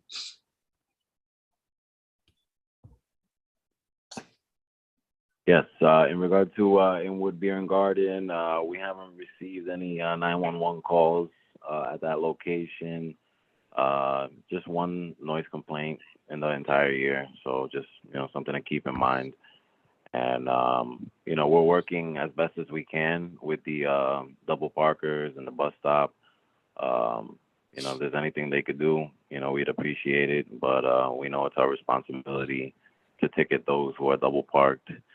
We're doing the best we can. So that's all I got to say. Thank you. Thank you so much, Officer Aim. Before I proceed to Angel, Maria, how long you been open? 7 years. 7 years? I thought it was much longer than that.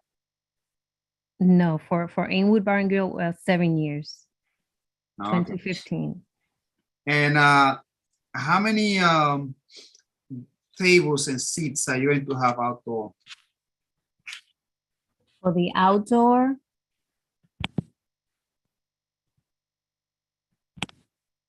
okay.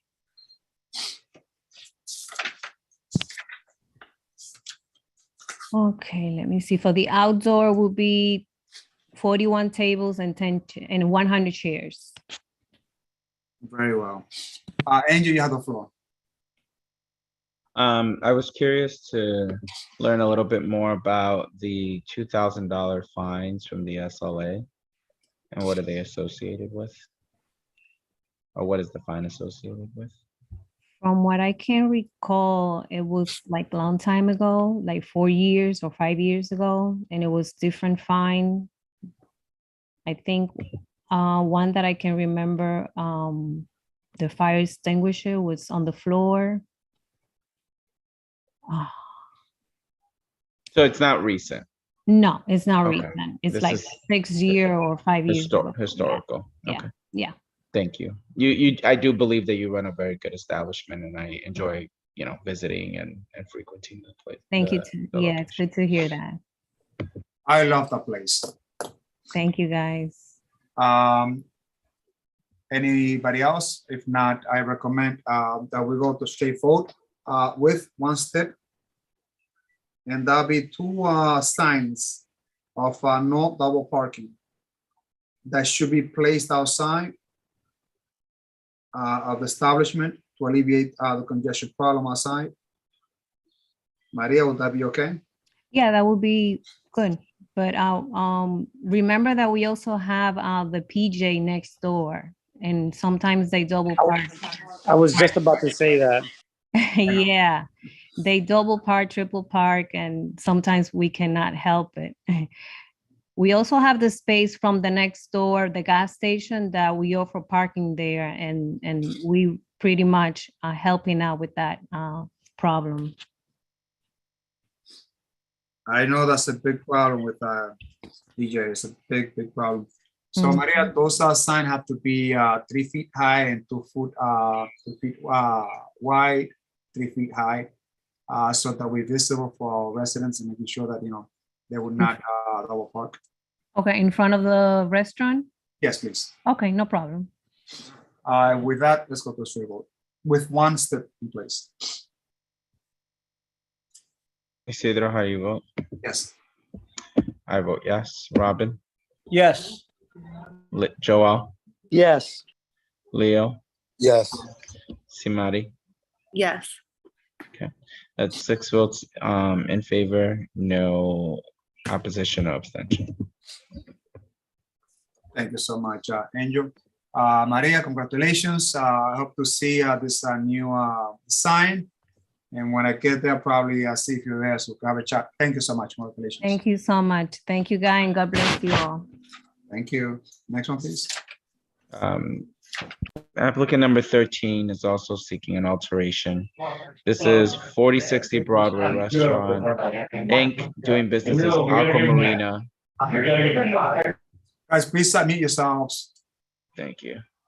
At 4060 Broadway at the corner of West 171st Street. Hi. Do we have a representative for Aqua Marina? Yes, hi, can you hear me? Yes, we can. Yes. Hi, my name is Omara Reyes and I'm the owner. And for how long you been open, Omara? It's gonna be 21 years in August. Wow. Congratulations. And what is the request that you that you came here for? Yeah, I'm took a little more space and I'm trying to expand the bar to make her a little bit bigger and have like 2 more tables. So you expanded the bar a little bit, like how many feet are you know? It's gonna be around 8 or 10 more feet long.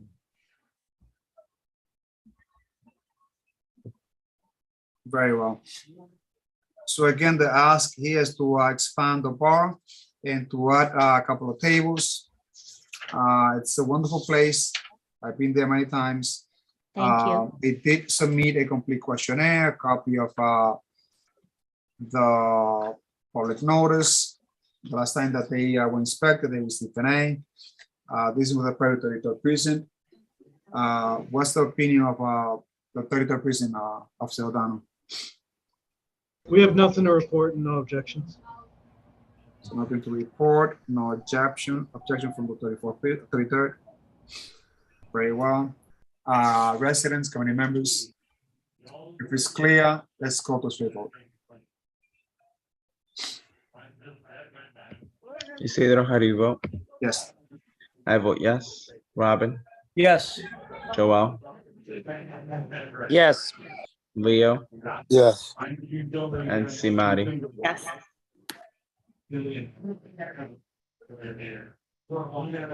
I voted yes. Sorry, I don't know. Okay. So that is 6 votes in support, no votes in opposition, no abstention. Thank you so much, Leo. Angel, sorry. So this application passes. Mara, congratulations. Thank you. And have a great summer. Take care of yourself. Thank you. Thanks.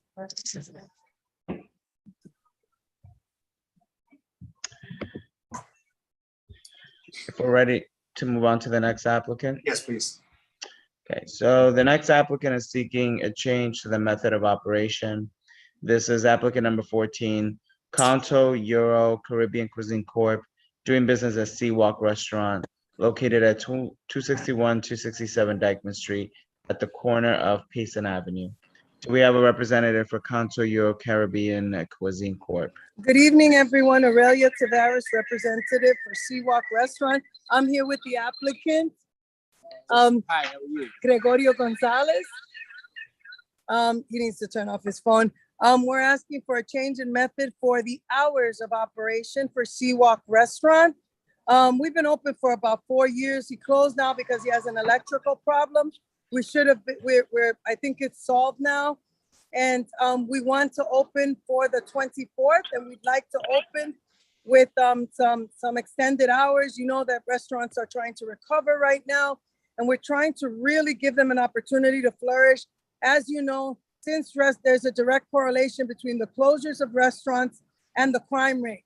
Because restaurants have closed, the crime has skyrocketed because our lights are off. We need to help these restaurants keep the lights off. I'm not asking for 4 a.m. every day of the week. I'm asking for 4 a.m. maybe Thursday, Friday, Saturday, and 2 a.m. all the way around. I don't think he'll be open till 2 a.m., but to give them the option of being able to pack up and close without the crazy rush, without rushing people out. Because right now, people are not really outdoor dining or dining at all. There's no music outside. I don't think you've ever seen this establishment give us problems. This owner has been conscientious. He's maintained to his method of operation. And I think our board, if we look at I asked the members of the board to look at this license in its totality, the behavior of this applicant and his assessment and his maintaining to the stipulations addressed. He's closed at 1 a.m. Most of the time he closes at midnight.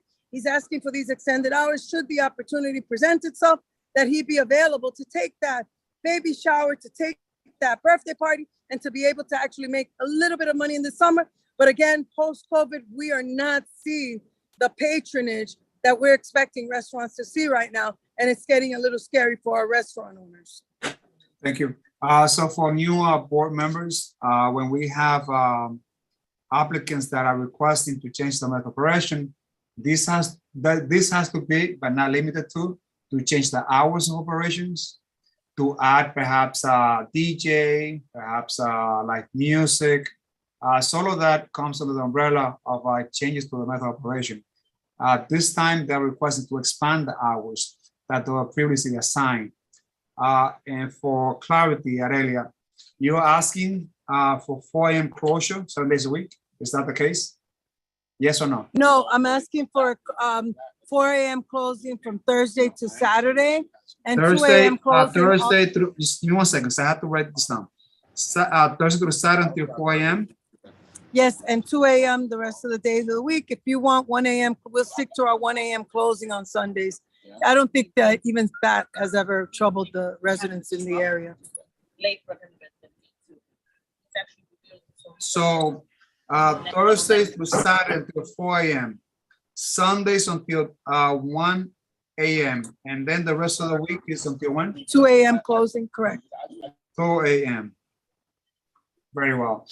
Do I have any, let's go to 34 precinct. Officer Aim, this was the purview of 34. What's the opinion of 34 precinct?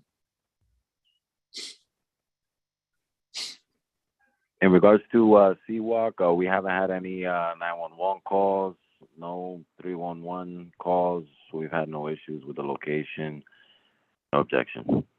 Thank you so much, Officer Aim. Committee members, what any input? I would just like to speak in favor of this applicant. I was devastated when they closed down a couple during the pandemic because I think the food is excellent. The ambiance is phenomenal, very great decor inside the space. And so I just want to speak very highly and in favor of this application. Excellent establishment.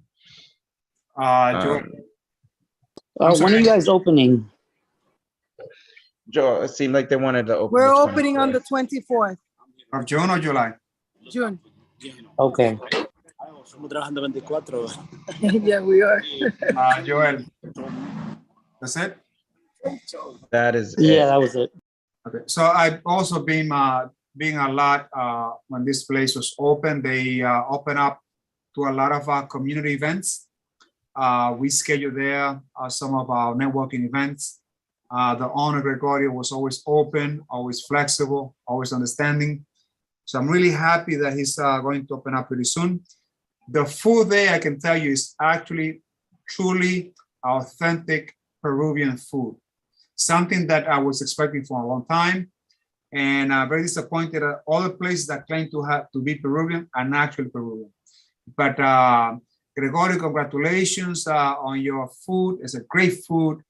I'm happy that you're going to open up, and hopefully we can assist you in the problem that you have in front of Seawalk with that crowd that is always sitting out there. I'm going to bring this up to this office to see what we can do. Thank you. So if there are no other committee members, any other committee members that would like to call, I know that you have the good neighbor sign, Aurelias, in previous steps. Yes, we have the good neighbor sign. We have a phone number for the manager should they need anything. And that's pretty much it. And so the good neighbor sign, well, actually you have the good neighbor sign. So a phone number, Yeah, todo, tú tienes todo, a ¿verdad? phone number to be displayed on the outside. So in case the neighbors will have any problems, they can call Afuera, por si acaso, mi dueño tiene un and problema. rectify the problem right there and then. Also, 2 no double parking signs. No double parking sign con eso afuera. Sign, ¿dónde va a ser? No toma base. 3 feet high times 2 feet wide. That would say no double parking, Yeah, we're gonna get to. because that area has a lot of Y me van a parking. mandar toda la noche. No, he's gonna send it, ellos no mandan ningún correo electrónico. Okay. Okay, send the email. Okay. On that note, I recommend that we go to a vote. And you please Van a proceed. tomar el voto. Isidro, how do you vote? Yes. I vote yes. Robin, how do you vote? Yes. Joel, how do you vote? Yes. Leo, how do you vote? Yes. Simari, how do you vote? Yes. That's 6 votes in support, no opposition, no abstention. Se voto en apoyo, no oposición, no abstención. Todo el mundo. Thank you. Thank you so much, Aurelia, and thank you so much, Gregorio. So the hours are going to be Thursday through Saturday until 4 a.m., Sunday until 1, the rest of the days until 2 a.m. Congratulations. Enjoy the See you summer. over there, everyone. He knows that in English. Thank you so much. Next one, please. So the next set of licenses are looking for, these are for new licenses. The first is a batch of on-premise liquor license and temporary retail permits. First, we're starting off with applicant 15, Gallery of Modern Asian Cuisine Corp., located at 3775 10th Avenue, store number 7 at the corner of West 203rd Street. Do we have Gallery of Modern Asian Cuisine Corp.? Sí, buenas tardes, mi nombre es Carlos. ¿Me escucha? Do we still have translation service? Susie, are you there? No. Yeah. ¿Un traductor, por favor? Yeah. Sí, bueno, quiere que haga, I can do the translation. And yes, please, if you're so kind. Sí, no, lo escuchamos. He wanted to know if we could hear him. So please, let's have his complete name and affiliation to this establishment. ¿Cuál es su nombre y su afiliación o su relación con la? Sí, mi nombre es Carlos Manuel Segura y yo soy el propietario del establecimiento. El primer nombre es Carlos, apellido ¿qué? Manuel Segura. His name is Carlos Manuel Segura, Carlos Manuel Segura, and he is the owner of the establishment. Very well. So for new members or community board, when we have a new license, we need to make sure that they submitted all the documents that are required for a new liquor license, and they include a complete answered questionnaire, a copy of the menu or proposed menu, and a copy of the floor plan. The reason why we need a copy of the floor plan is to make sure that we understand the capacity, where the restrooms are going to be located, are they going to be accessible, and the type of residents that they are in the area, if it's like a single building, if it's like a mixed residential and commercial. We also have to ask about the experience of the new owner in alcohol handling. That is really critical. We also need to digest what they bring to the table, to the community. Why should we accept a new license? What is new?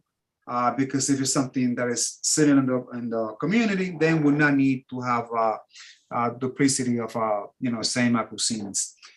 We also need to know like how well they know the community, because we need our merchants to know our community and make sure that they understand what they're getting into. And also we need to know if they're going to hire people from the community. That is also critical.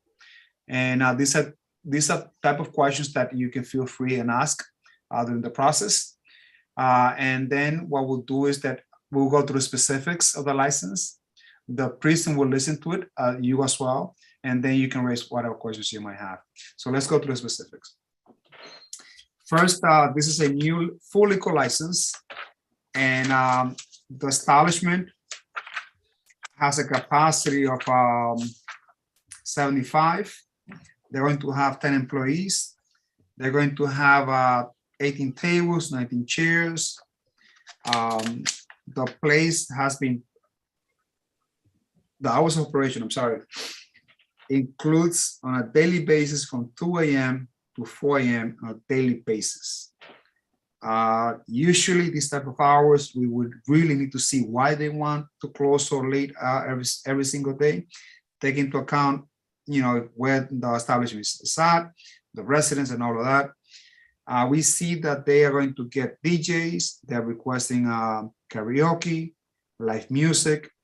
They will also have security personnel. So that right away tells me that this is going to be some type of a lounge, maybe. And it's okay. We're not, nothing against lounge, in this type of establishment. We just got to make sure that we understand what's going on. And based on the type of capacity, which is not too big, is 74, and what they bring to the table, which the operator would have the time to explain what they bring to the table, we can entertain into a discussion and negotiation. So first, let's listen from Carlos Segura, who is the owner. And you please ask him what he brings to the table, his experience, and the hours of operation, which seems to be a little bit on the late side. And let's hear what he has to say. Please proceed. Señor Segura, ¿usted no puede dar una presentación sobre su aplicación, incluyendo qué beneficio quiere traer a la comunidad o qué diferencia?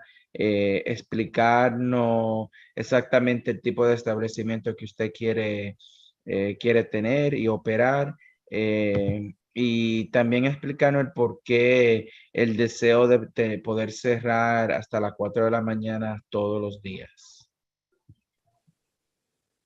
Bueno, muchas gracias por tenerme, en lo primero. Yo soy un inmigrante, tengo 16 años en el país. De los 16 años tengo viviendo en el área de Inwood alrededor de 9, 10 años. Estoy muy involucrado con la comunidad. ¿Me puede dar pausa para ¿qué hacer más? esa traducción? Sí, por favor. So he's an immigrant and has been in the country for about 16 years. He has been living in Inwood. He gave me an exact number and I'm blanking out at the moment. but 9 years. 9 years. He's been living in Inwood for the last 9 years. Okay. Sí, siga, señor Segura. Soy un trabajador de construcción.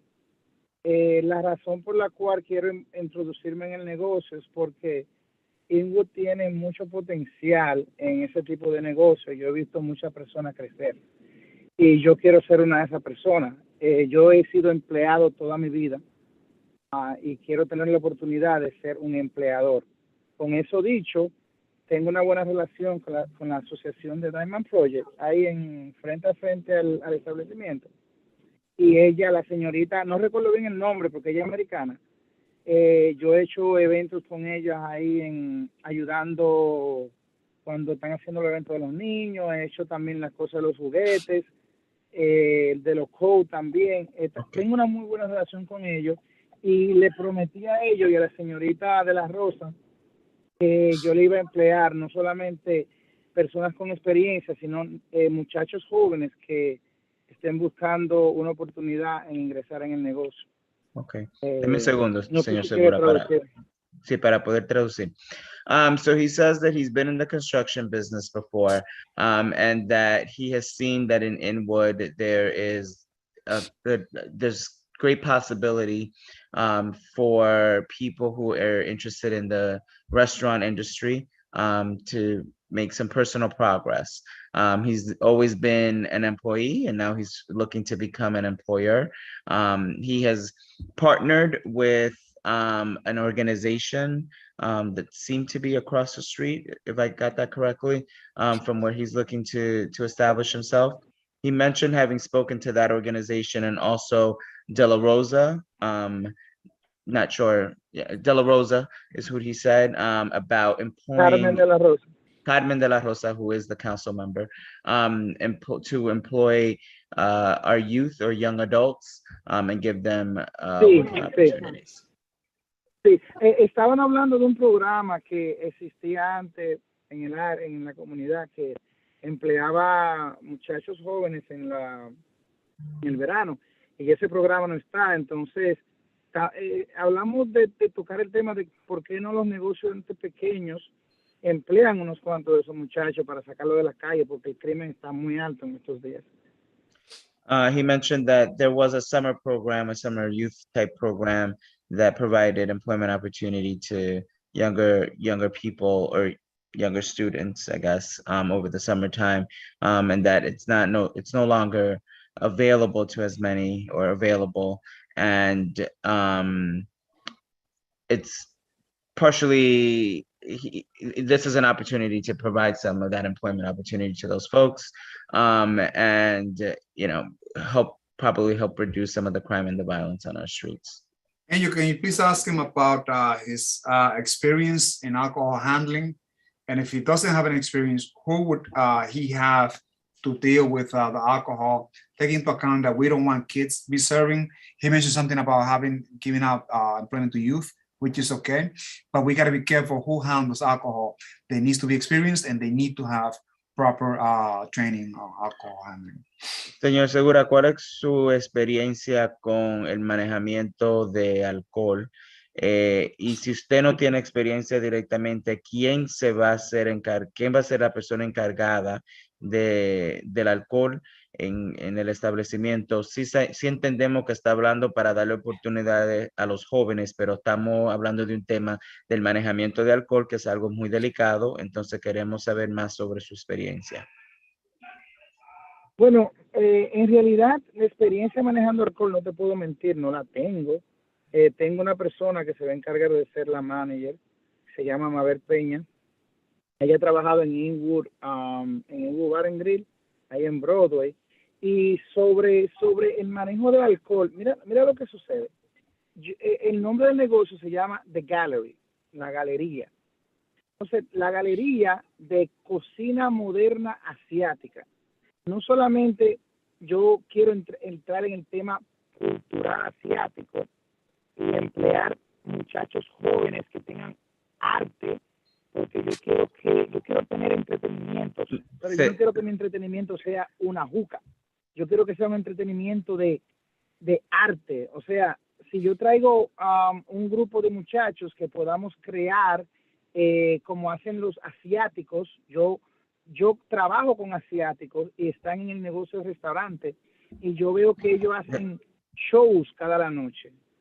Ellos hacen cosas como tienen un dragón volando mientras la gente está comiendo, tienen un entretenimiento de una mujer con la cara pintada de blanco. Entonces, yo estoy tratando de poder traer acá algo diferente, algo que yo pueda tener diferentes horarios, diferentes escenas para cenar. En vez de tú venir y hacer un walk-in, yo quiero que tú digas, ok, a las 8 hay una tanda de un show montado asiático, entonces esa tanda dura hasta las 10, entonces de las 10 hasta las 12. ¿Sí me entiende? Yo quiero poder tener una experiencia totalmente diferente. Deme un segundo para poder traducir.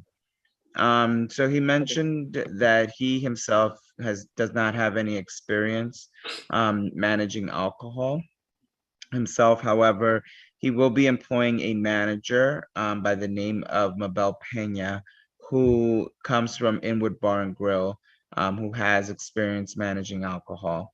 As it relates to the type of establishment that he's looking to operate, the name of the establishment, he says, is Gallery of Modern Asian Cuisine. He is looking to have a space where food meets the arts, and looking for Asian artistic performances to be a part of the restaurant experience or the dining experience. Thank you so much, Angel. Please ask him that this is going to come under the 500 feet ruling for SLA. And for the new members, anytime that we have 3 or more licenses, full liquor licenses in that area, it will require for this merchant to come before the SLA for a special hearing, and they're going to grill the new applicant about the new concept. If it's something that is unique, that is needed in the community, the SLA will tend to approve it. But if it's the same topics and issues, SLA will not approve it because they're not bringing anything special to the community. So please, Angel, please let him know that he will need to come to the SLA hearing because there are more than 3 licenses in that area. Señor Segura, usted va a tener que, no sé si está consciente, pero va a tener que ir a una audiencia pública de la SLA, que viene siendo la autoridad que tiene el control sobre la licencia, porque la licencia sería, es una audiencia pública para restaurantes que van a dar, que quieren una aplicación nueva de licencia si están a 500 pies de otros restaurantes que ya tienen licencia. Y él explicó. Mi abogado me dijo, gracias. Okay.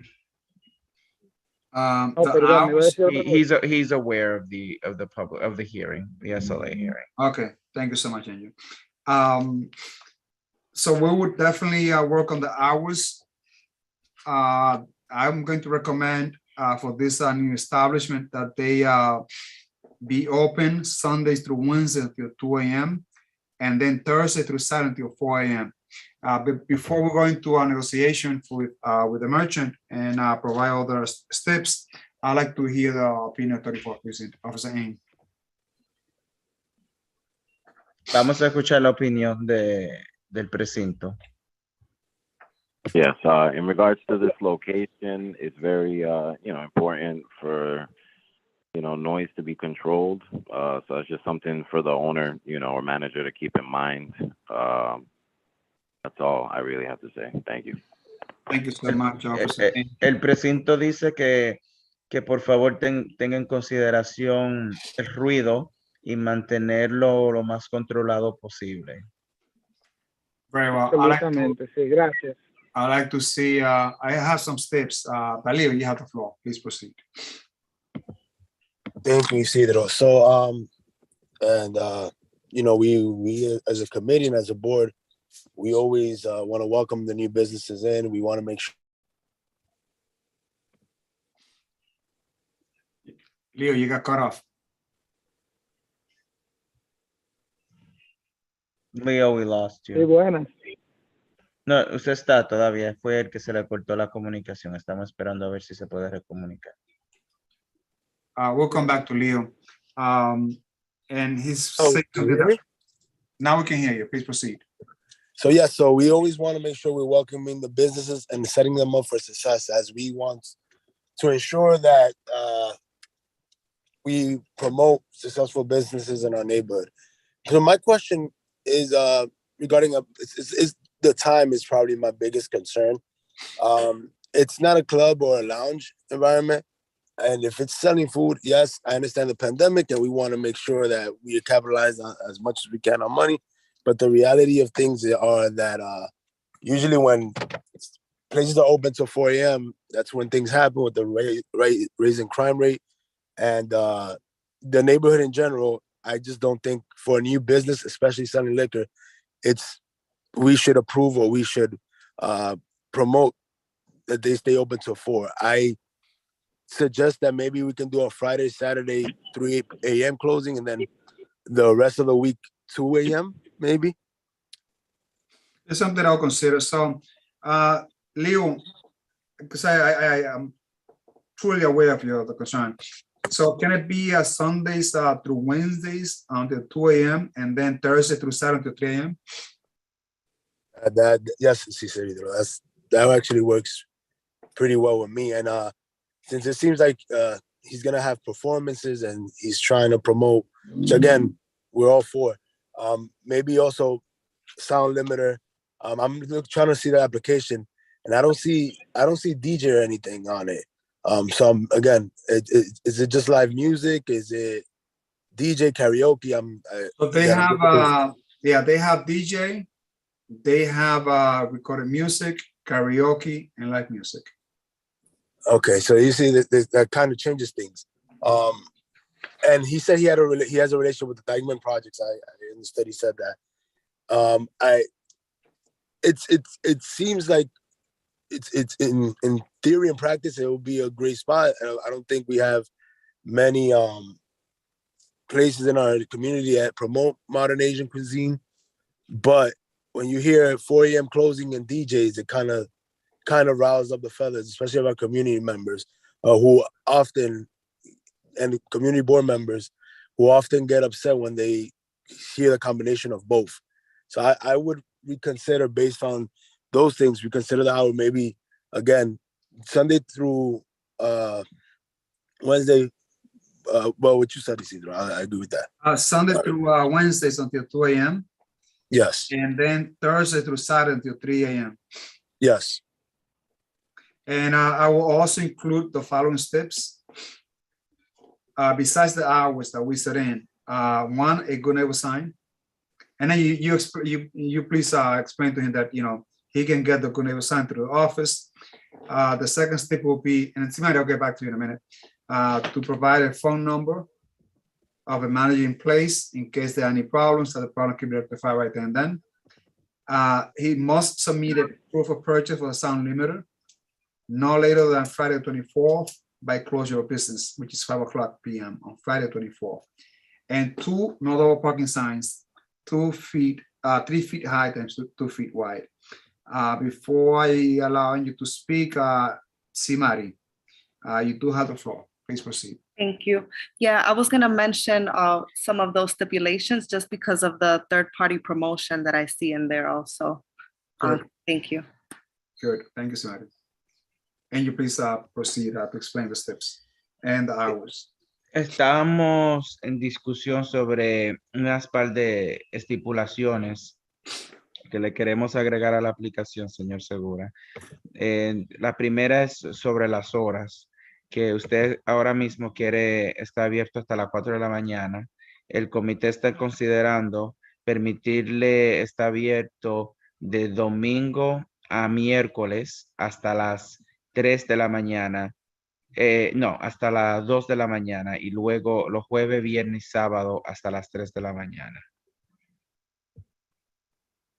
Ok, ¿hay alguna razón por la cual yo no tendría la oportunidad de manejar un evento como un catering, por ejemplo, que es lo que yo me voy a enfocar? Yo tengo una buena relación con unas compañías que me van a traer catering al área. No son nada del área, yo estoy haciendo negocio con personas totalmente diferentes de acá. ¿Entiendes? Entonces, yo siempre escucho que la comunidad dice, oh, yo quiero un sitio como Tao aquí, yo quiero un sitio como Budokan, yo quiero un lugar como cualquier sitio de downtown, feliz. Pero entonces cuando viene otra persona diferente a hacer ese tipo de negocio, viene una persona a juzgarla por otra cosa que hicieron otra gente. Y yo creo que eso no está bien. Yo creo que la primera opción que Isidro me dio, que fue, si no me equivoco, de lunes a miércoles hasta las 2 de la mañana y jueves, viernes y sábado hasta las 4 de la mañana, yo creo que eso es más justo para mí, ya que yo estoy haciendo una inversión sumamente grande en el medio de una pandemia y tuve que vender una propiedad en la República Dominicana para hacerlo. Yo quiero poder tener las mismas oportunidades que tiene todo el mundo. Y darle lo que ustedes piden, un Budokan, un Tao, un Felipe, ¿por qué no? So he would like to go, he's coming back saying he'd like to be open Sunday through Wednesday till 2 a.m. and then Thursday, Friday, Saturday till 4 a.m. He's saying that he's looking to bring to the neighborhood what the neighborhood is asking for, and that he's heard in the neighborhood a desire to have a place, an establishment such as establishments like Tao and Budokan that you find in South, like Lower Manhattan. If you would allow me, Isidro and Angel, I understand again the pandemic. You know, he wants to make sure he capitalizes as much as he can on revenue, but we all know how it works when we go to the general board. The general board, he's a new business. He doesn't have much experience in the restaurant industry, handling liquor. Yes, he's hiring a great manager from Inwood Bar and Grill. We already know it's Inwood Bar and Grill is a great establishment for our community. So anybody who works there, I'm sure, has vast experience. But again, you know, when you mention Tao and all these places, great food, great vibe, but it turns into a nightclub at the nighttime. It turns into a lounge. Again, because of what we've had in the past, I feel like we would be setting him up for failure when it goes to the general board. So if he really wants, you know, he can try to vie for it through the SLA or whatever he wants. He can put on the application. But my vote will remain consistent with Isidro's recommendation of Monday through Wednesday, 2 a.m., Thursday, Friday, Saturday, 3 a.m. All right, let me translate this before, because I see other hands. El miembro del comité lo que dice que nosotros queremos que usted sea exitoso. Nosotros conocemos cómo va a ir, cómo esta aplicación se va a ver cuando, porque nosotros solamente damos una recomendación al board entero.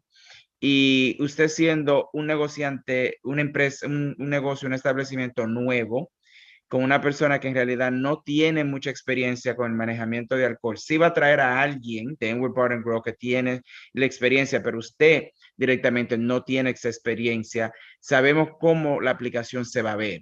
Pero pues entonces, para darle una oportunidad que usted sea exitoso, nosotros le estamos pidiendo esta estipulación en términos de las horas para cerrar, porque queremos ver su éxito.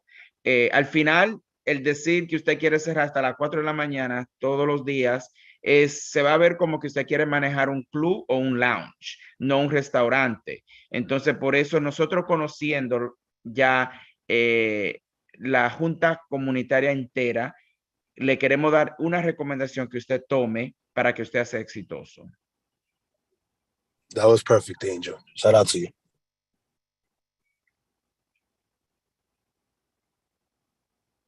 No escucho. Simari, followed by Joel. Simari, you have the floor. Thank you, Isidro. I'm just gonna echo what Leo just said. I think something that we've been doing in the past is if you first establish the credibility with the limited hours, prove yourself as a good operator, and then maybe come back later on to request extended hours at a later time.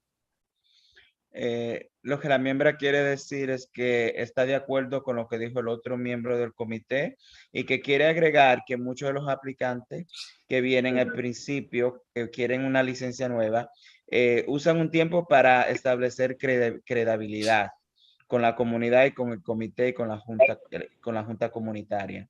Y de paso en paso se pueden ir cambiando las cosas, pero al principio se abren con esas limitaciones para establecer credibilidad. Excelente. Joel, you have the floor. Simari took the words from my mouth, but I do want to say that we should have Angel translate always, because you're doing a great job. Seriously. Thank you so much. Thank you so much. Great job. Ángel, entonces si yo tengo un catering un sábado no puedo quedarme hasta las 4 de la mañana, ¿verdad?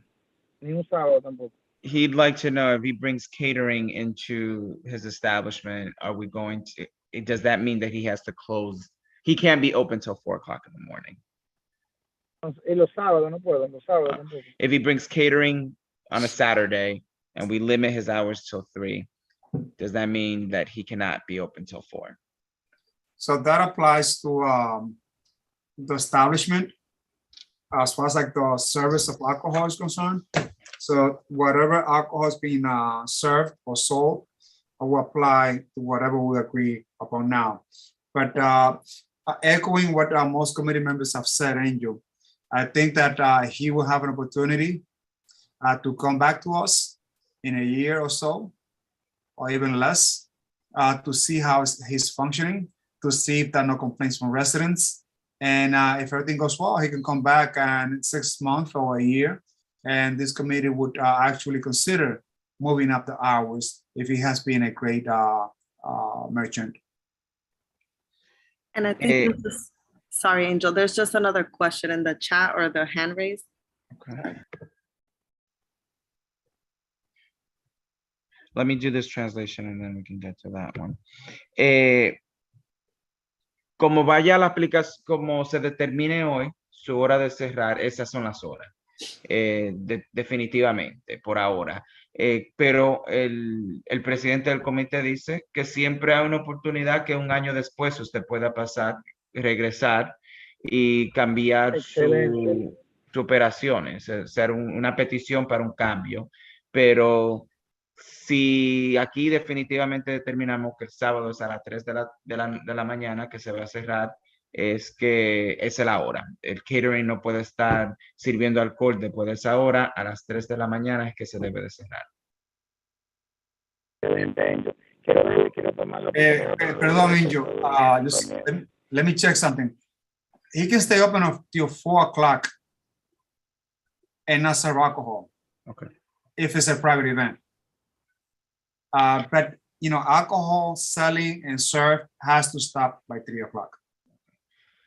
Si usted quiere quedarse abierto hasta las 4 de la mañana porque tiene un evento privado, que lo están haciendo, que es un evento privado con catering, usted puede quedarse abierto hasta las 4 de la mañana, pero el alcohol no se puede seguir vendiendo después de las 3.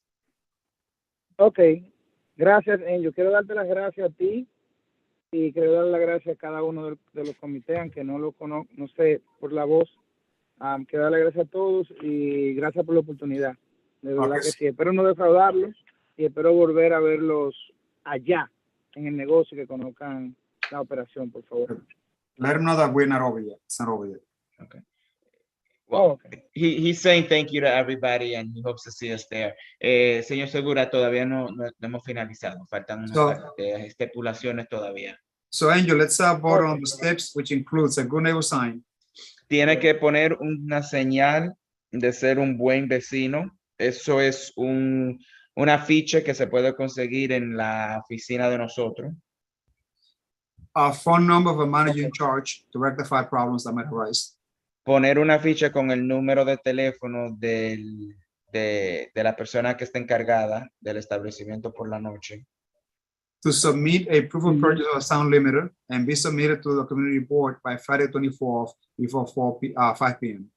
Comprar un limitador de sonido y someter la copia de la compra antes del 24 de este mes, 24 de junio. Before 5 p.m. Antes de las 5 de la tarde. O sea, comprar el limitador de sonido antes de las 5 de la tarde del 24 de junio y mandarnos someter una copia de que ha sido comprado. Also, to build up 2 notable parking signs, 3 feet high times 2 feet wide. Y tener 2 afiches que digan no double parking, que midan 3 pies de largo por 2 pies de ancho. No, 3 pies de ancho por 2 pies de largo. Ok, gracias. And on that note, I recommend that we vote. Y con eso podemos votar. I think, I'm sorry, guys, there's just that question. I'm sorry, somebody, please go ahead. There's a question in the chat. Yeah, what is the question? Good night. Gallery of Modern Asian Cuisine. One question. Our community has many needs. One of them is spaces for culture and sports projects. Taking this into account, would you be willing to make your premises available to the community to meet these needs? I'll translate. Señor Segura, hay una pregunta de un miembro de la comunidad. Se la voy a leer ahora. Buenas noches.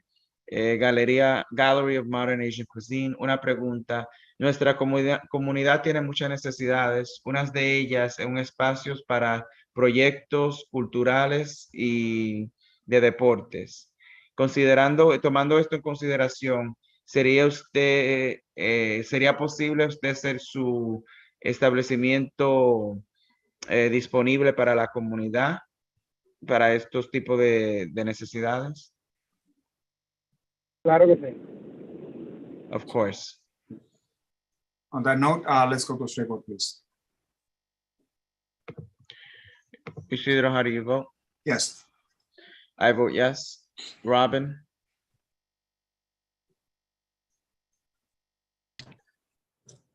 Robin, how do you vote?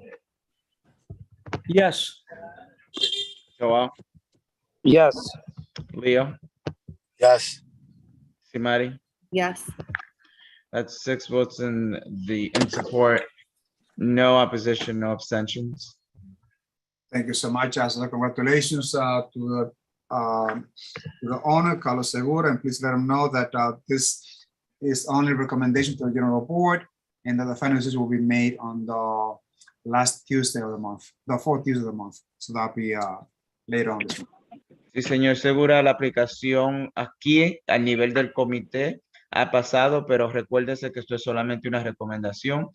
Nuestra recomendación será sometida a la Junta Comunitaria Completa que votará el 28 de junio.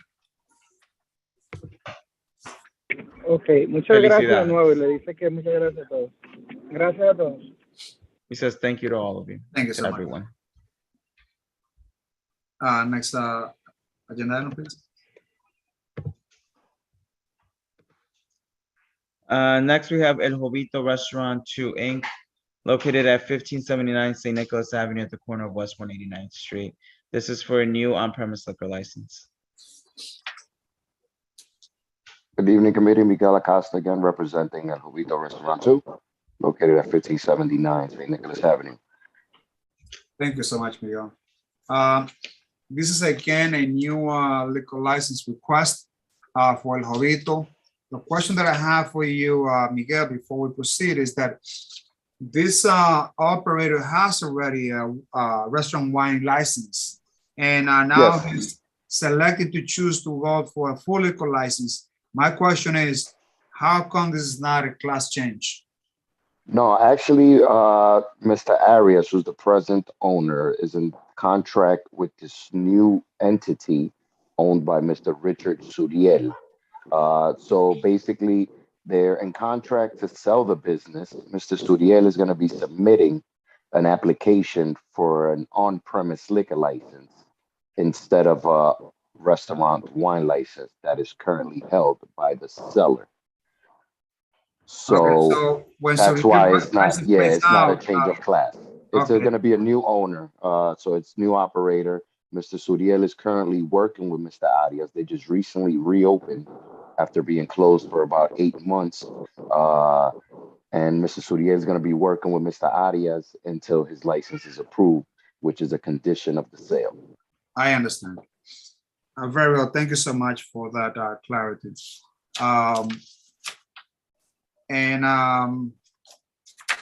The applicant did submit a complete questionnaire. They also posted a public sign, which is required by this community board. They provide a copy of the menu and also a copy of the floor plan. For the new members, you know, when we see the floor plans, we got to make sure that it's accessible, meaning that a person on a wheelchair can easily have access to the restrooms. So that is always something that we should always have in mind. For the precinct, please note that this space has a capacity of 74. They're going to have 6 employees, 36 tables, 72 chairs. The hours of operation is 24 hours, 7 days a week. That's the hours they're going to be open. The method of operation includes jukebox, recorded music, and the space will be properly soundproofed. And they're going to have security personnel. And that's basically it. So I like to hear from the merchant to see what's coming. Miguel, I would also like to know how many years this establishment has been open. I would also like to know his experience in alcohol handling. And I also like to know how well he knows this area before we have to approve this license. So please explain to me. Well, Mr. Suriel's brother has been working with the restaurant El Valle franchise for over 15 years. He was the one who brought to the attention to Mr. Suriel that this restaurant was being sold. Mr. Jose Suriel, he's going to be managing the establishment if the purchase does go through. This restaurant has currently been open and operating for the last 7 years and has been licensed for about 5. From my past experience and previous community board meetings, there were certain concerns with regards to residents hanging out in front of the establishment and playing dominoes during the summer, and sometimes even drinking. That was brought to the seller's attention. That has been cleaned up, and since the pandemic,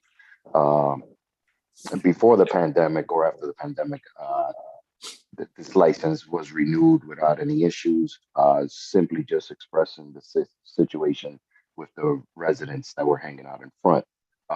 Mr. Suriel is purchasing an ongoing business, so there won't be no change in method of operation. It's basically just the continuance of what the seller is providing and adding the sale of liquor to basically not compliment, but try to bring in additional revenue. But like I said, the place has been closed for 8 months. They were giving it a facelift and trying to bring it back up since the pandemic. Business had gone down. They were not even opening 24 hours because of the fact that it was so slow. And so Mr. Suriel is basically just training and going to continue the same operations that Mr. Arias currently has.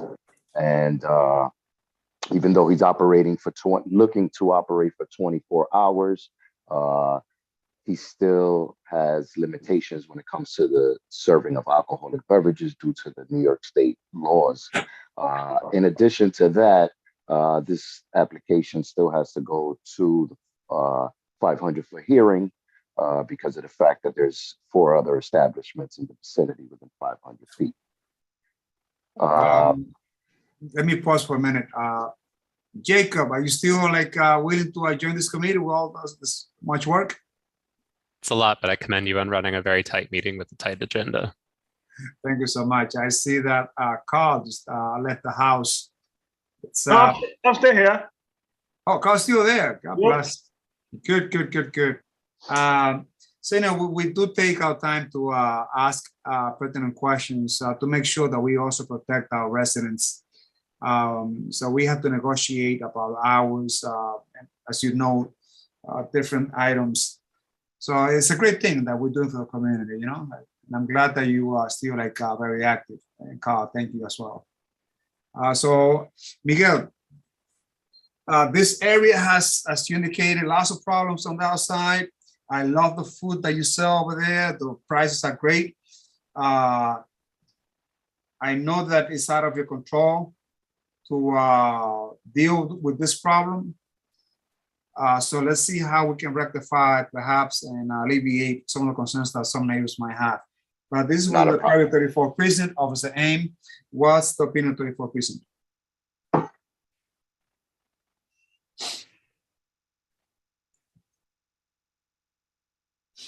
Officer Aim? Yeah, the 34th precinct has no objections to this location. No 311s and this location or 911 jobs. Thank you. Thank you so much, Officer Aim. If it's okay with our committee, I'm going to provide the following steps. Miguel, I'm going to assign to post a phone number outside of the establishment in case there are any problems, so that the manager can rectify the problem right then. Proof of a sound limiter, purchase of a sound limiter, to be sent to the community board no later than June 24th by 5 p.m. 2, no double parking signs to be laid out on the sidewalks. As far as like the hours, the alcohol, I recommend the following, which is Sundays through Wednesday until 2 a.m. And then Thursday through Saturday until 3 a.m. I know that you're going to be open 24/7 because I know that you're going to be open, but alcohol can only be served around this time. I got you. I think that my client won't have a problem with that. Like I said, he's basically just adding a little bit more to the menu. So even though he operates 24 hours, if he wishes to, I think he'll be very understanding with these hours. So, committee members, do you have any questions? And you want to have anything else, or should we go to straight vote? Let's go to a straight vote, please. I don't know if the attendee is an old hand, but Willie Polanco's hand is up. How come I cannot see his hand up? If Willie going once, Willie going twice, Willie is gone. Let's go to a vote. Isidro, how do you vote? Yes. I vote yes. Robin? Yes. Joel? Yes. Leo? Yes. Simari? Yes.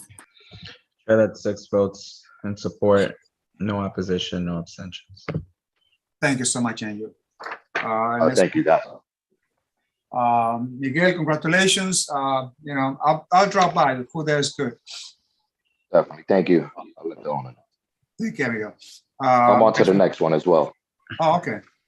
So Miguel is the representative, and this is Our next applicant is Nava Seafood Corp., doing business as TBD, located at 366 Audubon Avenue between West 183rd and West 184th Street. Miguel. Yes. We approved this license 2 years Back in November. Yeah, we met back in November for this application. Basically, my client, Anselmo Pena, was seeking to purchase this business, still in the process. Unfortunately, the 270 days have elapsed from the notice that we originally sent in November to the community board. This was approved all around, but in order for them to continue the process of this new application, we had to re-notify the community board. So let me get this one right, because I know there are 2 businesses that are associated with this owner. Is this the one that is sitting on the corner of 184th, or is this the one between 184th and 183rd and Audubon? That's the in-between. I think it has a step down. Okay, I see. So in essence, committee members, there is a great pending on this establishment, and they do have some violations, Miguel. I just checked on this. 49 points is a lot. Yes, I actually had discussed that with Mr. Pena, who has been assisting in running the place.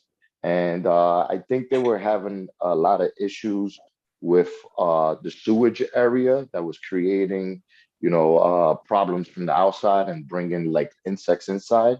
So he didn't give me a deep explanation on all the violations. So I don't have, a detailed summary of the entire 49 points, but he did tell me that he was having issues with that. And they were having issues with the lighting as well. which caused some refrigerations to get damaged. So some of those points came from that. Okay.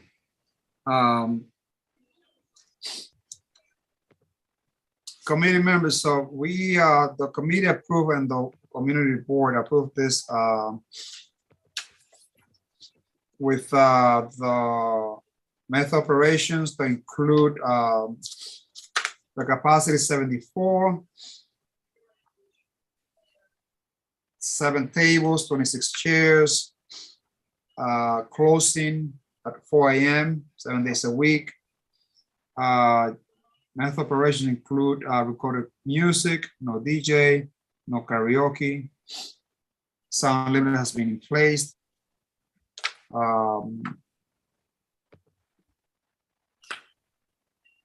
So can you tell us a little bit more about this establishment here? Well, it's a business that's been operating for quite a while. Mr. Pena came in to run the operations with the seller, but they still in the process of closing the deal. And in order for that to happen, it's also contingent to the approval of this liquor license. Like I said, they were having problems with Con Edison from the seller's entity and has caused a lot of delays. So from my understanding, there's no DJ, there's no problems when it comes to loud music. I'm not 100% sure 34th precinct has any 311 calls on them, and I believe that this is just more like a bar tavern operations where people just go and have drinks, watch games, but there's no sort of entertainment. Okay, I've been there many times to watch some sports games, so it's a good place. But let me hear the opinion of 34th precinct. Officer Ng. Sure. Yes, as Miguel mentioned, that's basically like a tavern, like a little bar. We've never really had issues with them. No 911s, no 311s. So there's no objection with us. Thank you so much.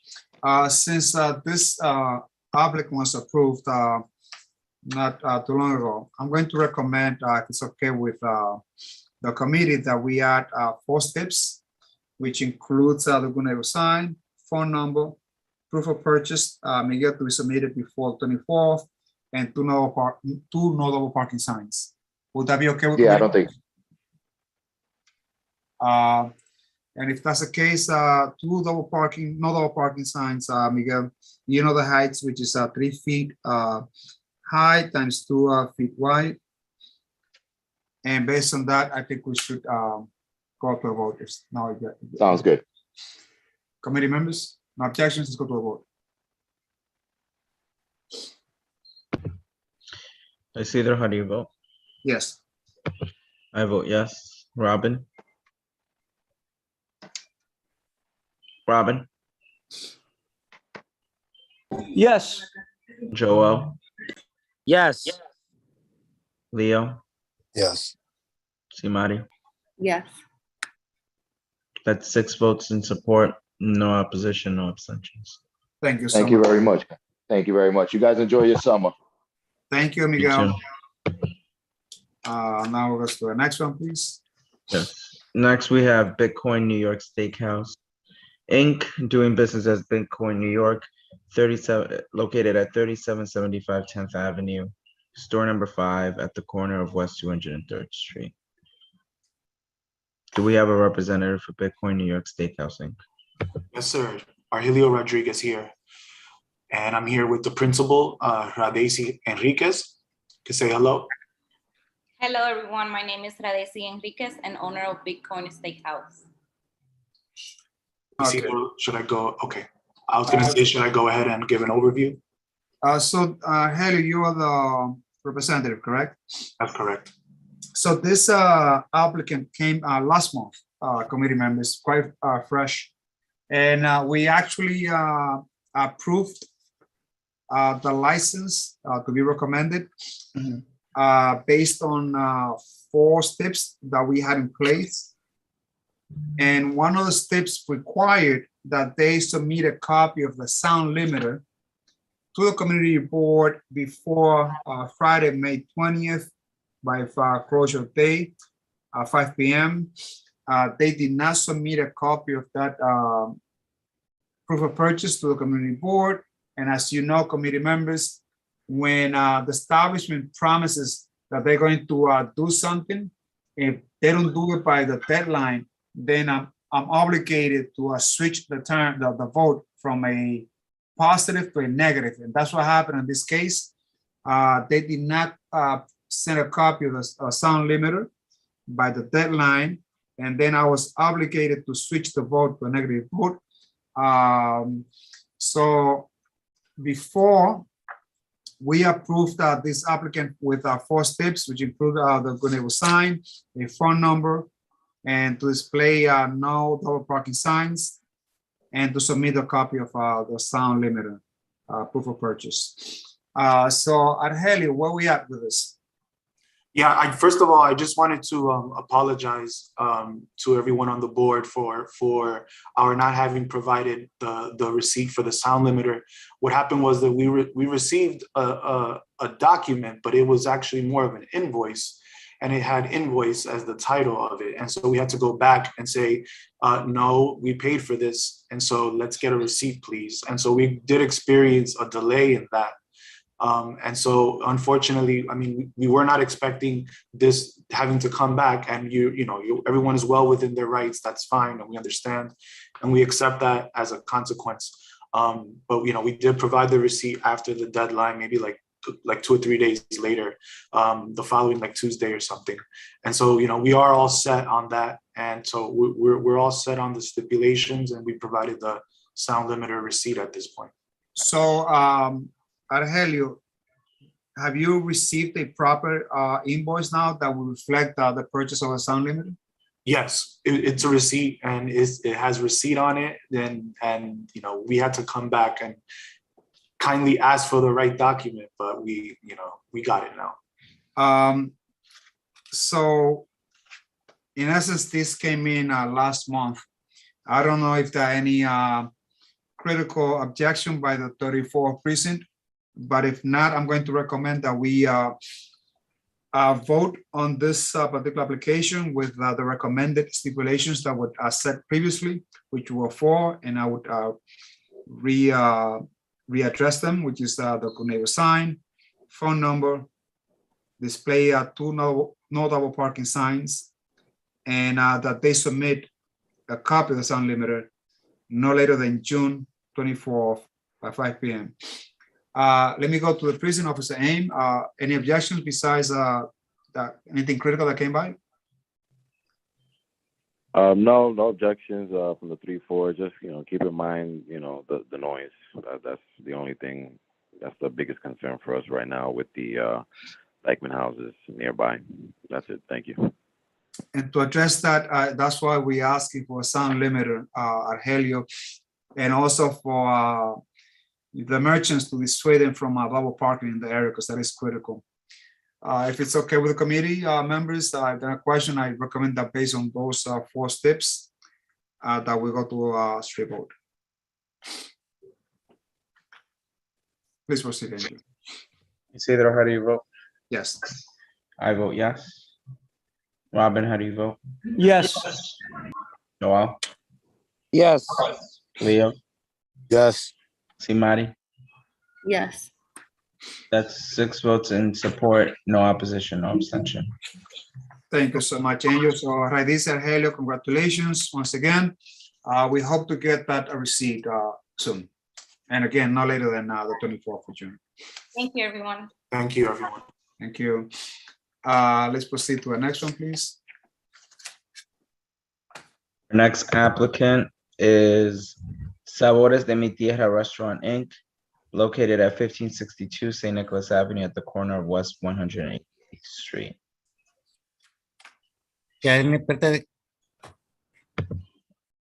español?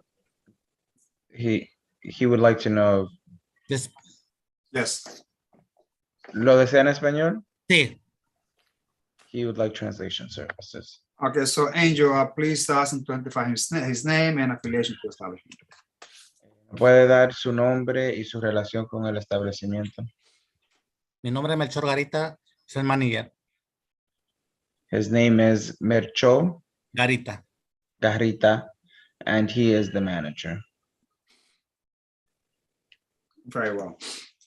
So the applicant is did submit a complete copy of the questionnaire. Also, he submitted a very rough copy of the floor plan, but they do have the stairs, they have the dimensions. They also have a copy of the public sign that was posted as it is required by this community board. Let's go through specifics of this license. The capacity is 75. They will have 6 tables and about 4 chairs each. There'll be 3 employees managing this establishment, which is a very low number, taking into account the capacity is 74, but we'll find that out. Hours of operations 10 a.m. until 3 a.m. Let me repeat that. Hours of operations Mondays through Fridays from 10 a.m. to 3 a.m. Then Saturdays and Sundays until 3:30 a.m. They will have a jukebox, no DJ, recorded music, and karaoke. Yeah, karaoke, right? Mhm. Yeah. I'm sorry, not, yes, you marked that you have karaoke here. So Angel, please let them know that these are things that they put on the questionnaire, and I would like to know why they have not been graded by the health department.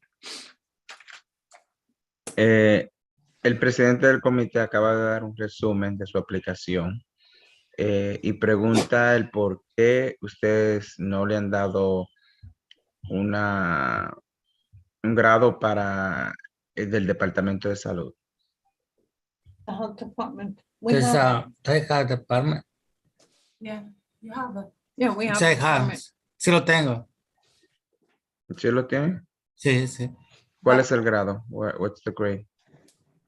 Oh, they didn't ask us to submit it. Was it Creo que A? 8. I'm sorry, what was the question? He wants the chair was looking to know what the grade is from the health department. A. Yeah. It was an A, yeah. We did receive, he did receive the license from the health department. So Chair, the establishment is saying that their grade is an A from the health department.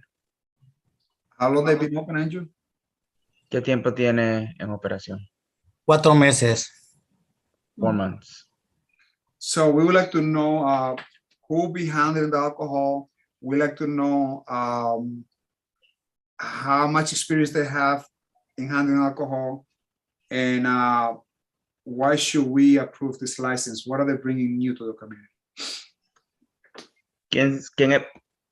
¿Quién va a ser encargado sobre el manejamiento del alcohol? ¿Y qué beneficio ustedes le van a traer a la comunidad con ese establecimiento? Yeah, you want to answer it, yeah.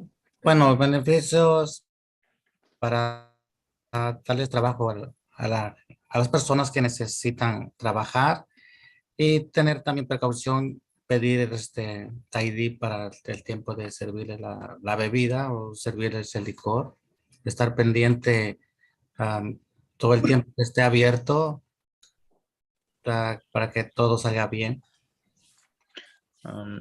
He mentioned as well. wanting to bring employment opportunities to the community. And as for the management of alcohol, he mentioned making sure that it's run properly and run well. And also, I want to add that he does own different businesses in the area, actually in Westchester, and he was licensed by the state liquor authority. I believe it was since tequilas is how long you had it for, over 15 years, maybe? Yeah. Yeah. So please, you say he managed some places for 15 years. What's the name of the establishment? Tequilas. Tequilas, sí. Tequilas Restaurant and Bar Inc. Tex-Mex, And then he Where? also, Where? that's Yonkers. What's the address? 269 New Main Street, Yeah. Yonkers, New York. Okay, so 15 years managing Probably tequila more. restaurant. Probably more than 15 years. Yeah. He's the owner for that business. So he owned that. He still owns that place. He still owns that business. Okay. Very well. And also the type of food that they serve, it's cutting off. authentic Mexican food. You know, And also brings them This to is the a corner community. of San Nicolas and what? Do you know what's the cross street, West Street? 188. 188 and West. San Nicolas, West 180. We do have a Mexican restaurant, El Grito. This This is like one's Mexican and Salvadorian. El Salvadorian. Yeah, Salvadorian Mexican. Where is it at? Is it far from that place? El Grito is Mexican food, if I'm not mistaken.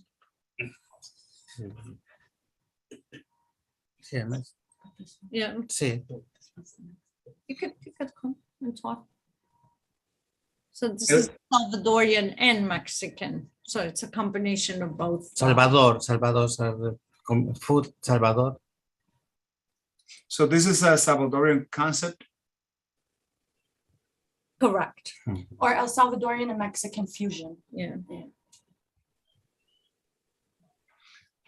I'm a little bit concerned about this because I know that SLA is going to ask about the authenticity and the diversity of food, Mhm. and they would not approve licenses that serve or sell the same food. That's not for me to judge, but be aware that he will have to come to the 500 feet rule, and the SLA is going to know what's around that area. Okay, I think we looked that up as well, right? No, the 500 rule. Come next to me. So Very well. I think that was 4 establishments. Let's. I would like to listen to the opinion of 34 precinct before we move forward. Okay, sure.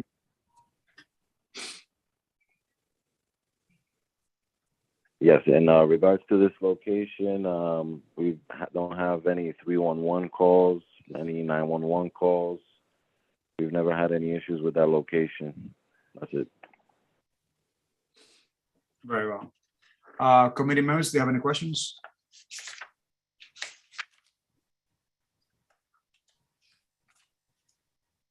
I would like to set some steps. Okay, you want to write them down somewhere? First one is good neighbor sign. Can you say that again? I'm sorry. A good neighbor sign, you can get that from the office manager. It's a sign that dissuades patrons from hanging around the establishment. Okay. You can get that from the office, so you can call the office and they'll give it to you. Okay. Second, phone number of a manager in charge. In case there are problems, that the problem can be rectified right then and then. Okay, do you want us to give you that now? No. So you have to put a phone number Oh, okay. and display that at the establishment clearly where residents can see the phone number. And And if they have any problems, that they can call someone that is managing the place so that the problem can be rectified right then and then. Understood. You got it? Okay. So we're also going to ask for proof of purchase of a sound limiter Okay. to be sent to the community board by June 24th before 5 p.m. Got it somewhere? yes, okay. And please note that if we don't get that receipt as requested, I'm going to ask the board to vote against this resolution. And we send it to the same, you have the email address to send it to. Okay, got it. And also 2 no double parking signs. You need another paper? No. And my recommendation for the hours of operation Mhm. will be from Thursday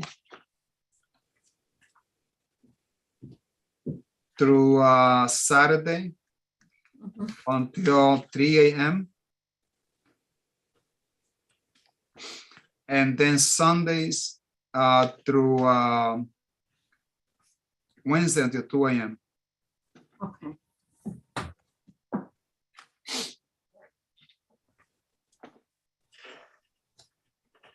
Okay. And any questions before I proceed? No, we're good. All right, so you got 4 steps, right? The first one, you can get it from the community board, the office staff there, they can send you the note. It's just one single page notice that you can post it on your windows. Second one is the phone number that you're going to display. The third one is the proof of purchase of a sound limiter. Mhm. And the idea is to protect our residents, to make sure that it's not so noisy. And the fourth one is the 2 no double parking signs. Okay. 3 feet high times 2 feet wide. And the hours of operation. And the hours of operations are Thursday through Saturdays until 3 a.m. and Sundays through Wednesday until 2 a.m. Based on that, if there are no oppositions, let's go for a vote.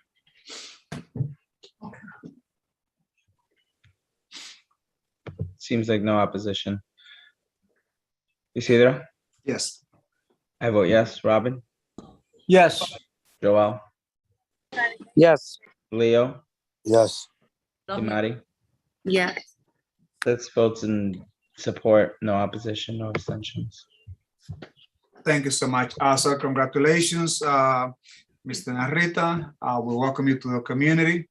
And I for sure will drop by to taste your food. Oh, fantastic. Thank you. Yes. We'd love to have Thank you. you. Gracias.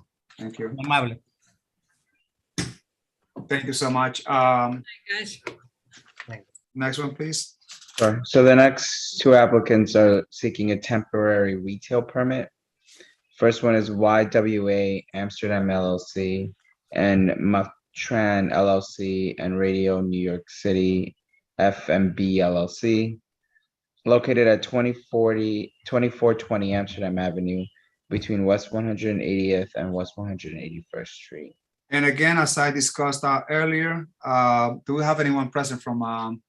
Yeah, I am. My name is Martha Rado from Bernstein, Rado and Savitsky.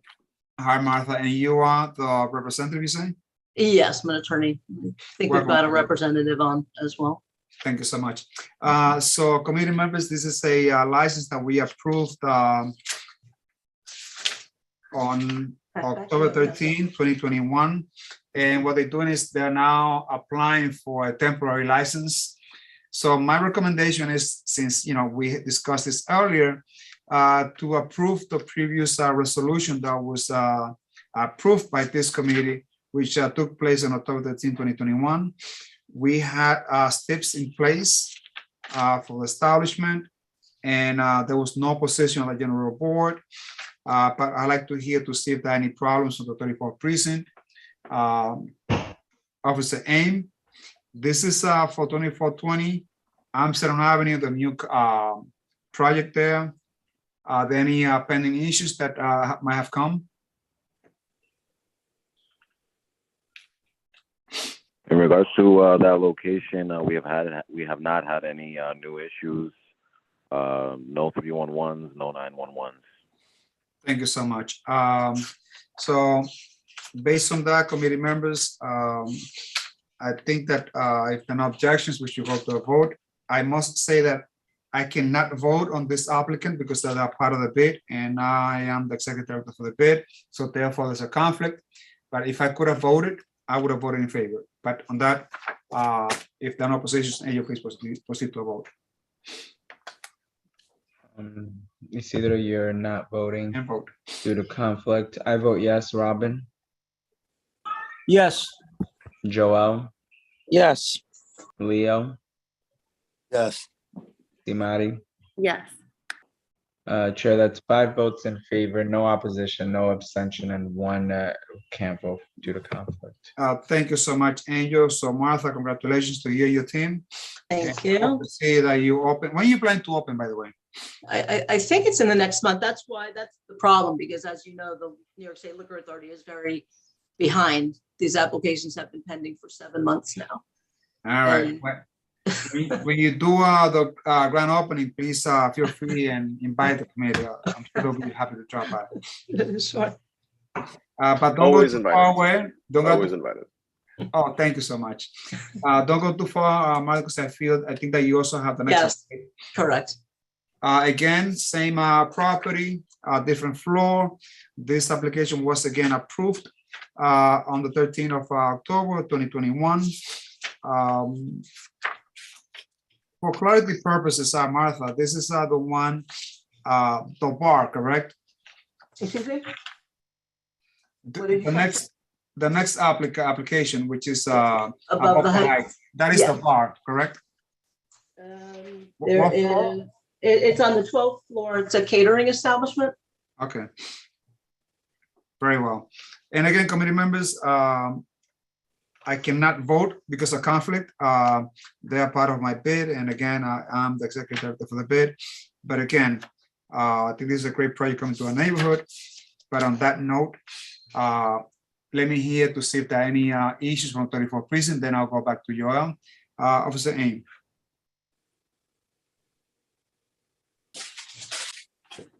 I know you said that you have, please proceed because it's the same property. Okay. Yeah, no issues. No 301s, no 911s. Thank you so much, Officer Aim. But I do see, Joel, that those are questions. Joel, please proceed. It's just a quick question. Is this a rooftop bar or is it going to be within the floors of this building? Brian? Yeah, it's an event space. Yes. So it's an event space that's on the 12th floor of the building.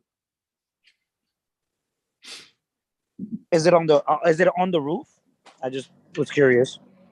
There's a terrace on the roof of part of the hotel. It's not on the top of the building though. It's on the 12th floor, but there's an outdoors terrace area. Yeah, it's on the 12th floor, and that's a space that will be allowed that, you know, for weddings, receptions, sustain, quinceañeras, and so on. And the terrace has a great view to both the Bronx, Harlem, and downtown Manhattan. It's a great view that, you know, you will see practically the entire city from the 12th floor. It's just beautiful. And I'm glad that this is going to open in the community. Is it going to be available to the public or just private events? It's a catering the idea is for establishment. private events. Yeah, it's a catering establishment. So, I mean, anybody could, you know, have an event there, but it's not a restaurant that's open to the public. It's a catering event space, so it's for private events. Okay, thank you. Thank you. And also, I understand, Brian, that the space will also be open to the community in case, you know, community members would like to have, let's say, meetings and things like that. This will also be an option. Yes, it's always an option. So, you know, of course, it depends on the size of the community board meetings. And, you know, we've talked about this before, but we have a big project. There are a lot of different places in which we can have community board meetings. This is a project that it will have retail space on the first 3 floors, along with the hotel.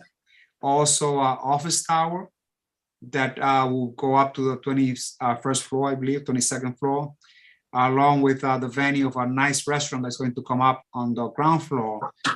For those that are not familiar, I know that Halal is going to come in. It's a very trendy, registered place in DR. And by bringing this here, it's a higher end restaurant from the Dominican Republic. And we do hope to support not only the project, but also the restaurant. So we're looking forward for this entire project to open up, because I know that the smaller businesses in the area are going to benefit from this grand opening. When you have, office open, also retail space and the hotel, there'll be a lot of foot traffic and traction on the area. And that's going to bring more, hopefully, tourists in the area, more purchasing power, and also, foot traffic. And that's going to help a lot of the small businesses in the area. That's the intention. Any other questions? If not, let's go to a vote. Isidro, how do you vote? I can't vote because of conflict, as previously stated. Okay. I vote yes. Robin? Yes. Joel? Yes. Leo? Yes. Imari? Yes. Let's vote 5 votes in support. No opposition, no abstention, 1 person can't vote due to conflict. So congratulations, Brian and Martha. We hope that you guys open up soon. And we hope that you get your temporary license as soon as possible so you can open up halal by next month. So congratulations and enjoy your summer and have a good night. Thank you very much. You as well. Thank you. Thank you all. Thank you. All right, so the next batch are looking for a restaurant wine license and temporary retail permits. The first applicant withdrew prior to the meeting. That was Gallego Seafood. So applicant number 23 is FABS Restaurant Court, doing business as Nelly's Chicken and Pizza, located at 2236 Amsterdam Avenue at the corner of West 171st Street. Do we have a representative here for FABS Restaurant Court? Yes. My name is Bonnie Urban. I'm co-owner, and this is Alfredo Martinez, my husband. I'm sorry, what's your name again, sorry? My name is Bonnie. My name is Alfredo Martinez. I'm also co-owner. Very well. So this is a request for a temporary restaurant wine license. They did submit all other required documents, including the copy of the menu. A picture of the public sign has been sent. The floor plan. And what's the capacity that you have on this establishment? So it's a very, very small establishment. And so we recently added roadway seating to reflect the DOT regulations for that. So there are 3 picnic tables that are part of the roadway seating. Each picnic table seats about 4 to 6 people. And then inside we've ordered 2 bar height tables that won't have any seats. And those are limited to a capacity of 2 customers per table. So you have the CO, the certificate of occupancy, correct? Yes, from the landlord. And what is the capacity that is listed there? I'd have to go back and look at it. We don't currently offer any seating inside the restaurant. So I'm not, off the top of my head, I'm not intimately familiar with that. So you offer no seating inside the restaurants? No. No. Oh, because it's like it's a really small. To take out. Right, right. Okay.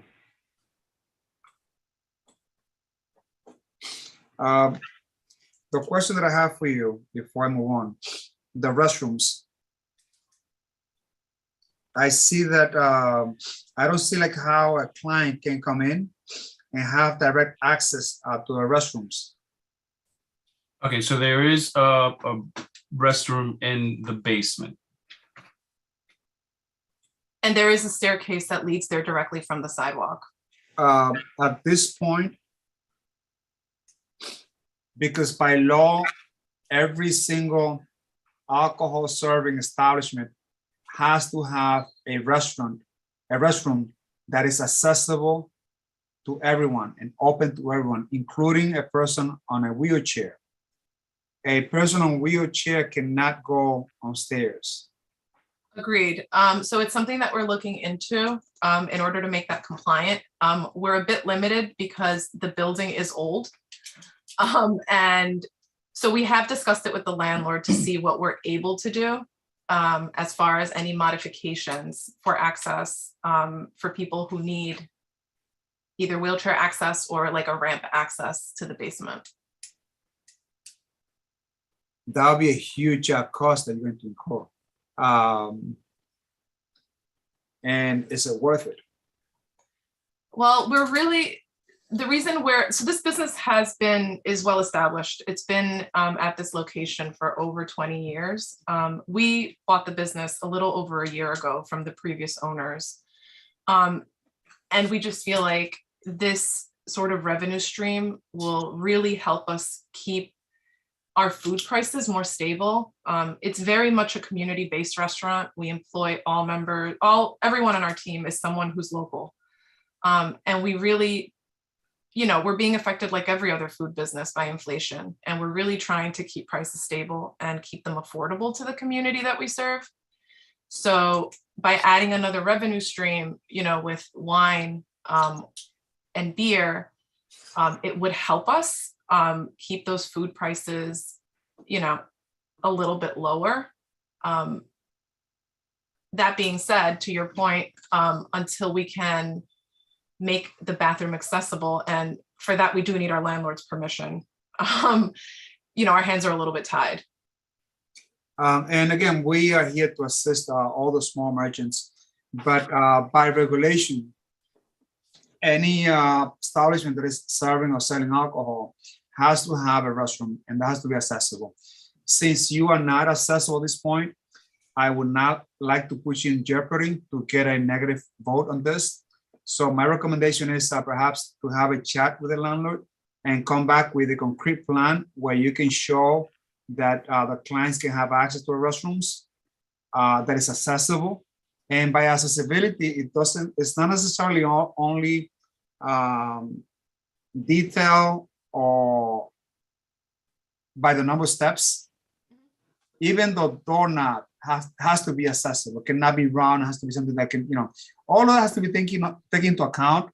And we want to make sure that you don't get fined in the future. And so for that note, I highly recommend that you perhaps consider in withdrawing this application until this question are addressed. Okay, so until we have concrete plans on how the alterations can be made. Correct, because I would not like to submit this application to SLA, and I would know right away you're going to get a negative vote, and I would not want to have that on your record.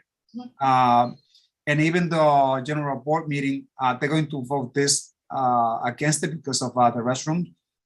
If you do withdraw it, there'll be no penalties taken, because we will ask the SLA not to take any action till you come back to the community board, and also we're going to request the community board to do the same. That sounds good. Thank you for the recommendation. Whatever how we can assist, we'll be there to assist. Great, thank you. Appreciate it. All right, you do have a good night. This application has been withdrawn, and have a good night. And think about that. Come back to us, and we'll hope to see you soon. Great, thank you. Thank you. Thank you. And you please proceed. Sure. The next applicant is number 24. La Cocina de Nina Corp, doing business as La Cocina de Nina, located at 151 Nagle Avenue between Hillside Avenue and Arden Street. Do we have a representative here? Hi, my name is Roemi. I'm the owner. Roemi Rincon. I'm sorry, what's your name again? Roemi. And your last name? Rincon. Very well, welcome. So again, this is a request for a restaurant wine license. Based on what I see here, the establishment has capacity of 122 people. They're going to have 7 employees, 34 tables, 194 chairs. based on the meth operations, they will have a jukebox, DJ, we call it music, karaoke, live music.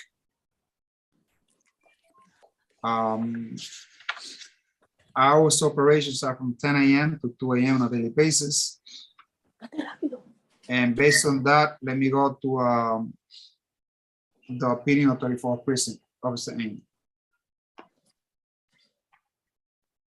Yes, no 311s for that location or 911 jobs at that location. Just you know, keep in mind the noise and the music as you have residential apartments above you. Thank you so much, Officer Amy.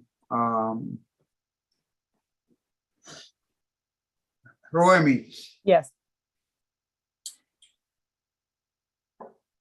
when did you buy this rights to this establishment? Excuse me? Sorry. Can you help me a Yo little bit estoy en with la the English? línea, guys. Okay. I'm the representative on this Okay. application. When did Roemi purchase this establishment? About 4 months ago.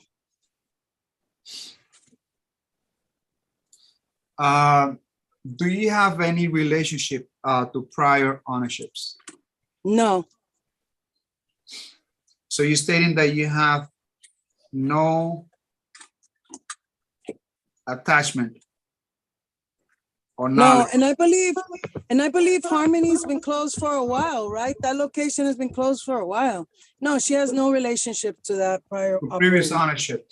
Reason No. being that 151 Nagle has been a really problem in the community. That place, that sorry, Steve. establishment started as Abu Dhabi back in 2015. Then it changed the name to Lotus in rearranging the method operation. It failed because of the many problems. It came back under the name of Harmony. It didn't succeed. And the problem still persisted when they were Harmony. And that had to do with lots of illegal activities taking place at 151 Nagle, even with some allegations that the merchant there was practically plainly stealing electricity without any electric work or permits. I actually was there during Abu Dhabi. That was many years ago, actually. So I'm not sure that that a relationship could be established between this owner and because it was so long ago.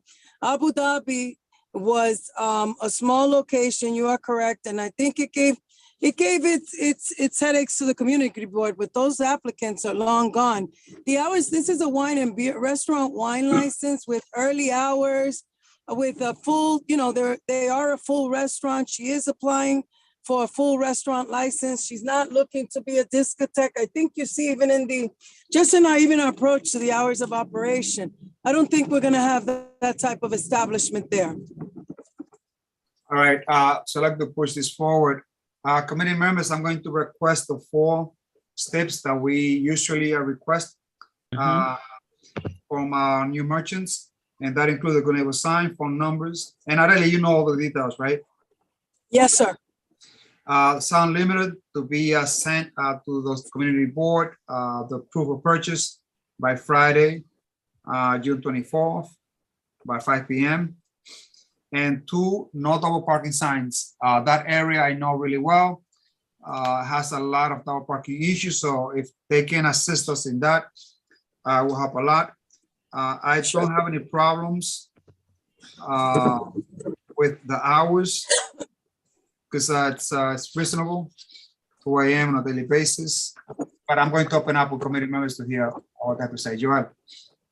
So I'm just looking at the address here, and I remember Abu Dhabi. I remember that was 151, but on the application, okay, I may be looking at the wrong address. Okay, never mind, guys.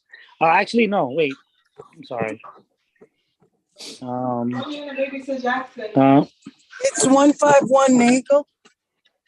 Okay, yeah, I see it now. All right, thank you, guys. Sorry for the confusion. You have Simari. Thank you, Angel. So I have my hand raised because I actually have friends that live in the building, residential building above. So they do complain about the noise issues there. I'm not sure if it's this location or the one right next door, but all of the locations right there, I think have to keep in mind the noise levels. Thank you. I wanted to add that she's not open yet, so she's not part of that noise, but what we can do is with the sound limiter, we'll show proof of the sound limiter, and she will also, we're closing at a little bit earlier hours, so I hope that this doesn't turn out to be anything, because the hours are just not conducive to, giving trouble to that building. We've already had enough problematic owners there. Romy, what's your experience in alcohol handling? And how well do you know this community? Joel, I'll come back to you in a minute. Yes. That was an old hand. So I have like 18 years working nightlife, restaurant. So I've been manager for 3 years in Philadelphia, running a Macumba. So it's a bar and lounge. What about New York City? What's your experience? In New York City, so I lived here before for 8 years. I was Where? working. Huh? Where? 183rd Street between Audubon and San Nicolas. 183rd Street. 183rd. What place? No, I lived before. So. No, that's where you live, right? Yeah. No, but I'm saying, what's your experience in New York City handling alcohol? Oh, so I work manager in El Águila. You remember 80 King Street? For how long? For 7 years. I was the manager over there. Okay. And right now I'm working, I work in the Brazil. You work in Brazil? Yeah. For how long? 1 year.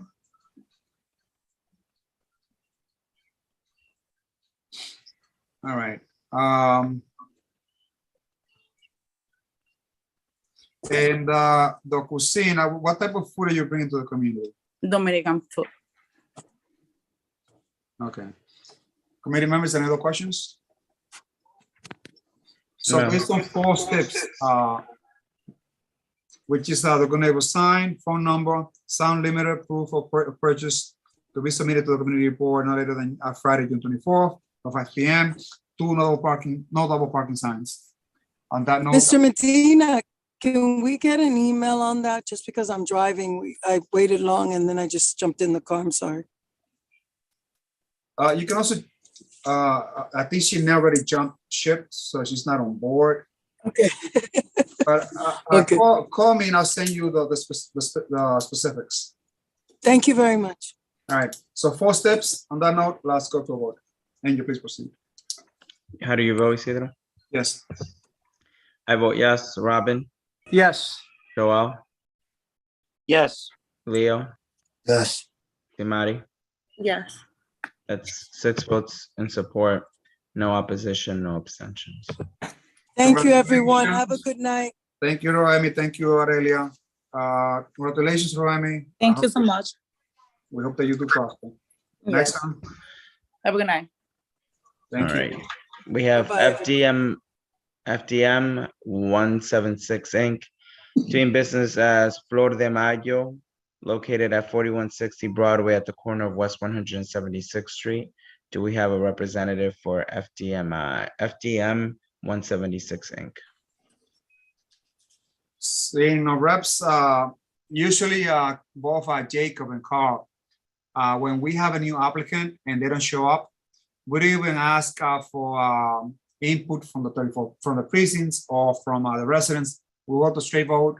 They didn't care to come in, so we're going to vote usually in a negative vote right away. And you're supposed to vote. Isidro, how do you vote? No. I vote no. Robin, No. Joel? Joel, No. Leo?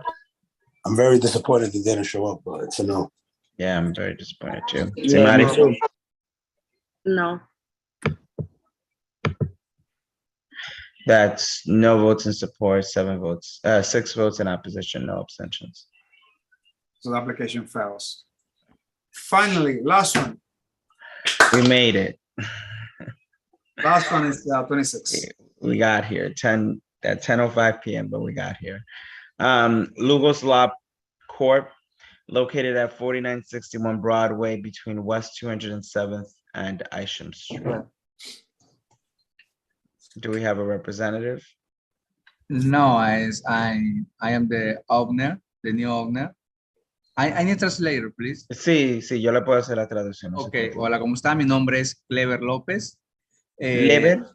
Clever con K de kilo. Clever López. His name is Clever Lopez. Soy el presidente de la corporación Lugos Law Corp. He's the president of Lugos Law Corp.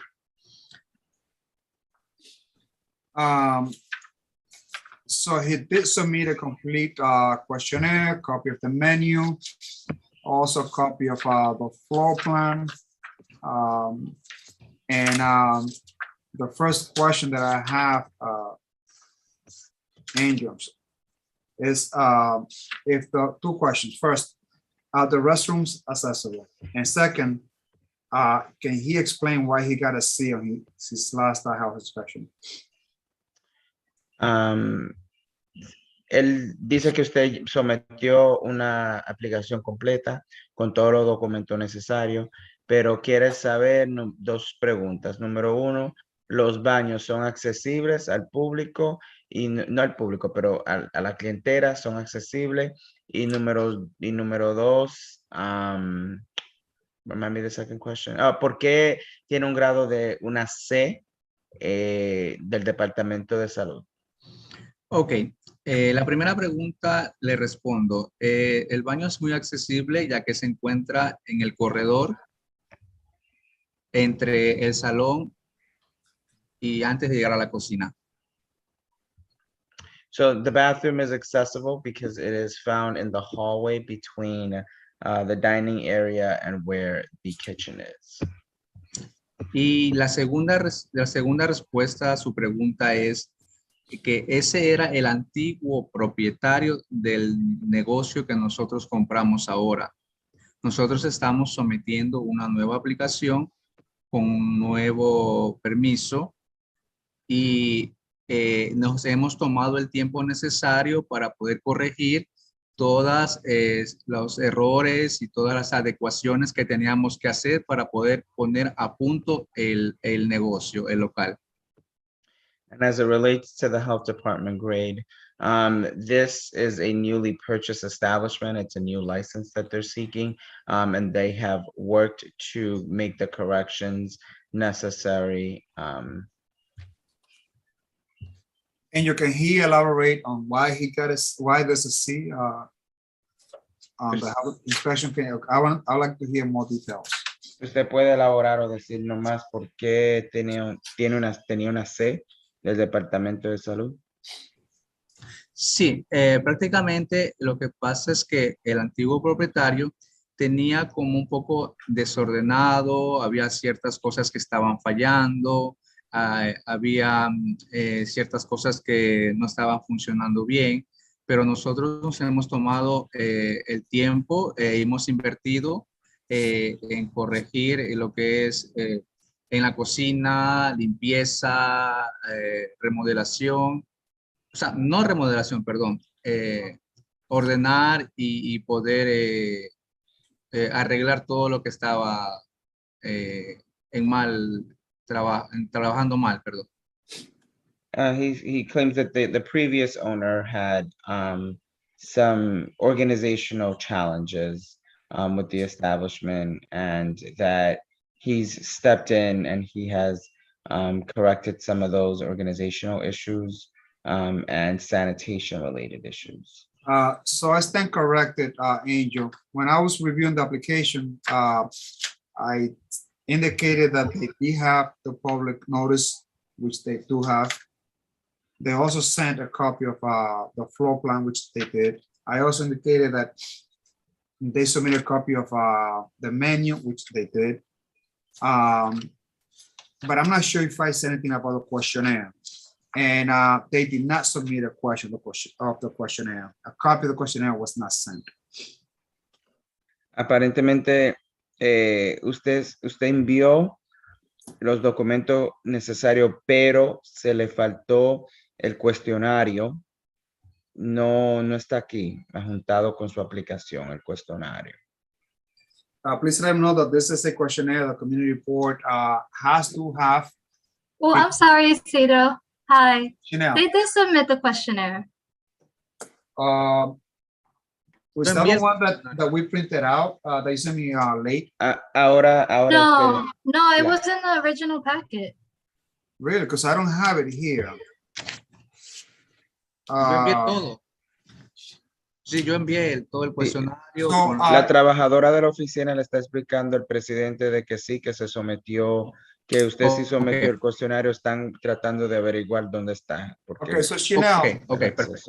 Please tell us, the capacity. If you go back to the last page of the questionnaire, please tell us the capacity. El presidente le está preguntando a la trabajadora del comité que cuál es la capacidad del local. Okay. So go back down, yeah. So capacity is 60, okay. And again, you see, 8 employees, 20 chairs, 10 tables.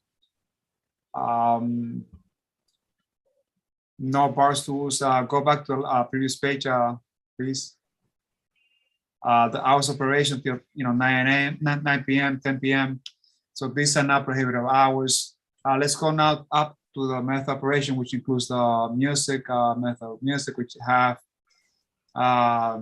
no jukebox, no DJ, recorded music, and that's basically it. So thank you so much, Chanel. And so that's basically it. So, on that note, to cut everything short, I would only ask for 2 steps, which is the good neighbor sign, and also the sound limiter.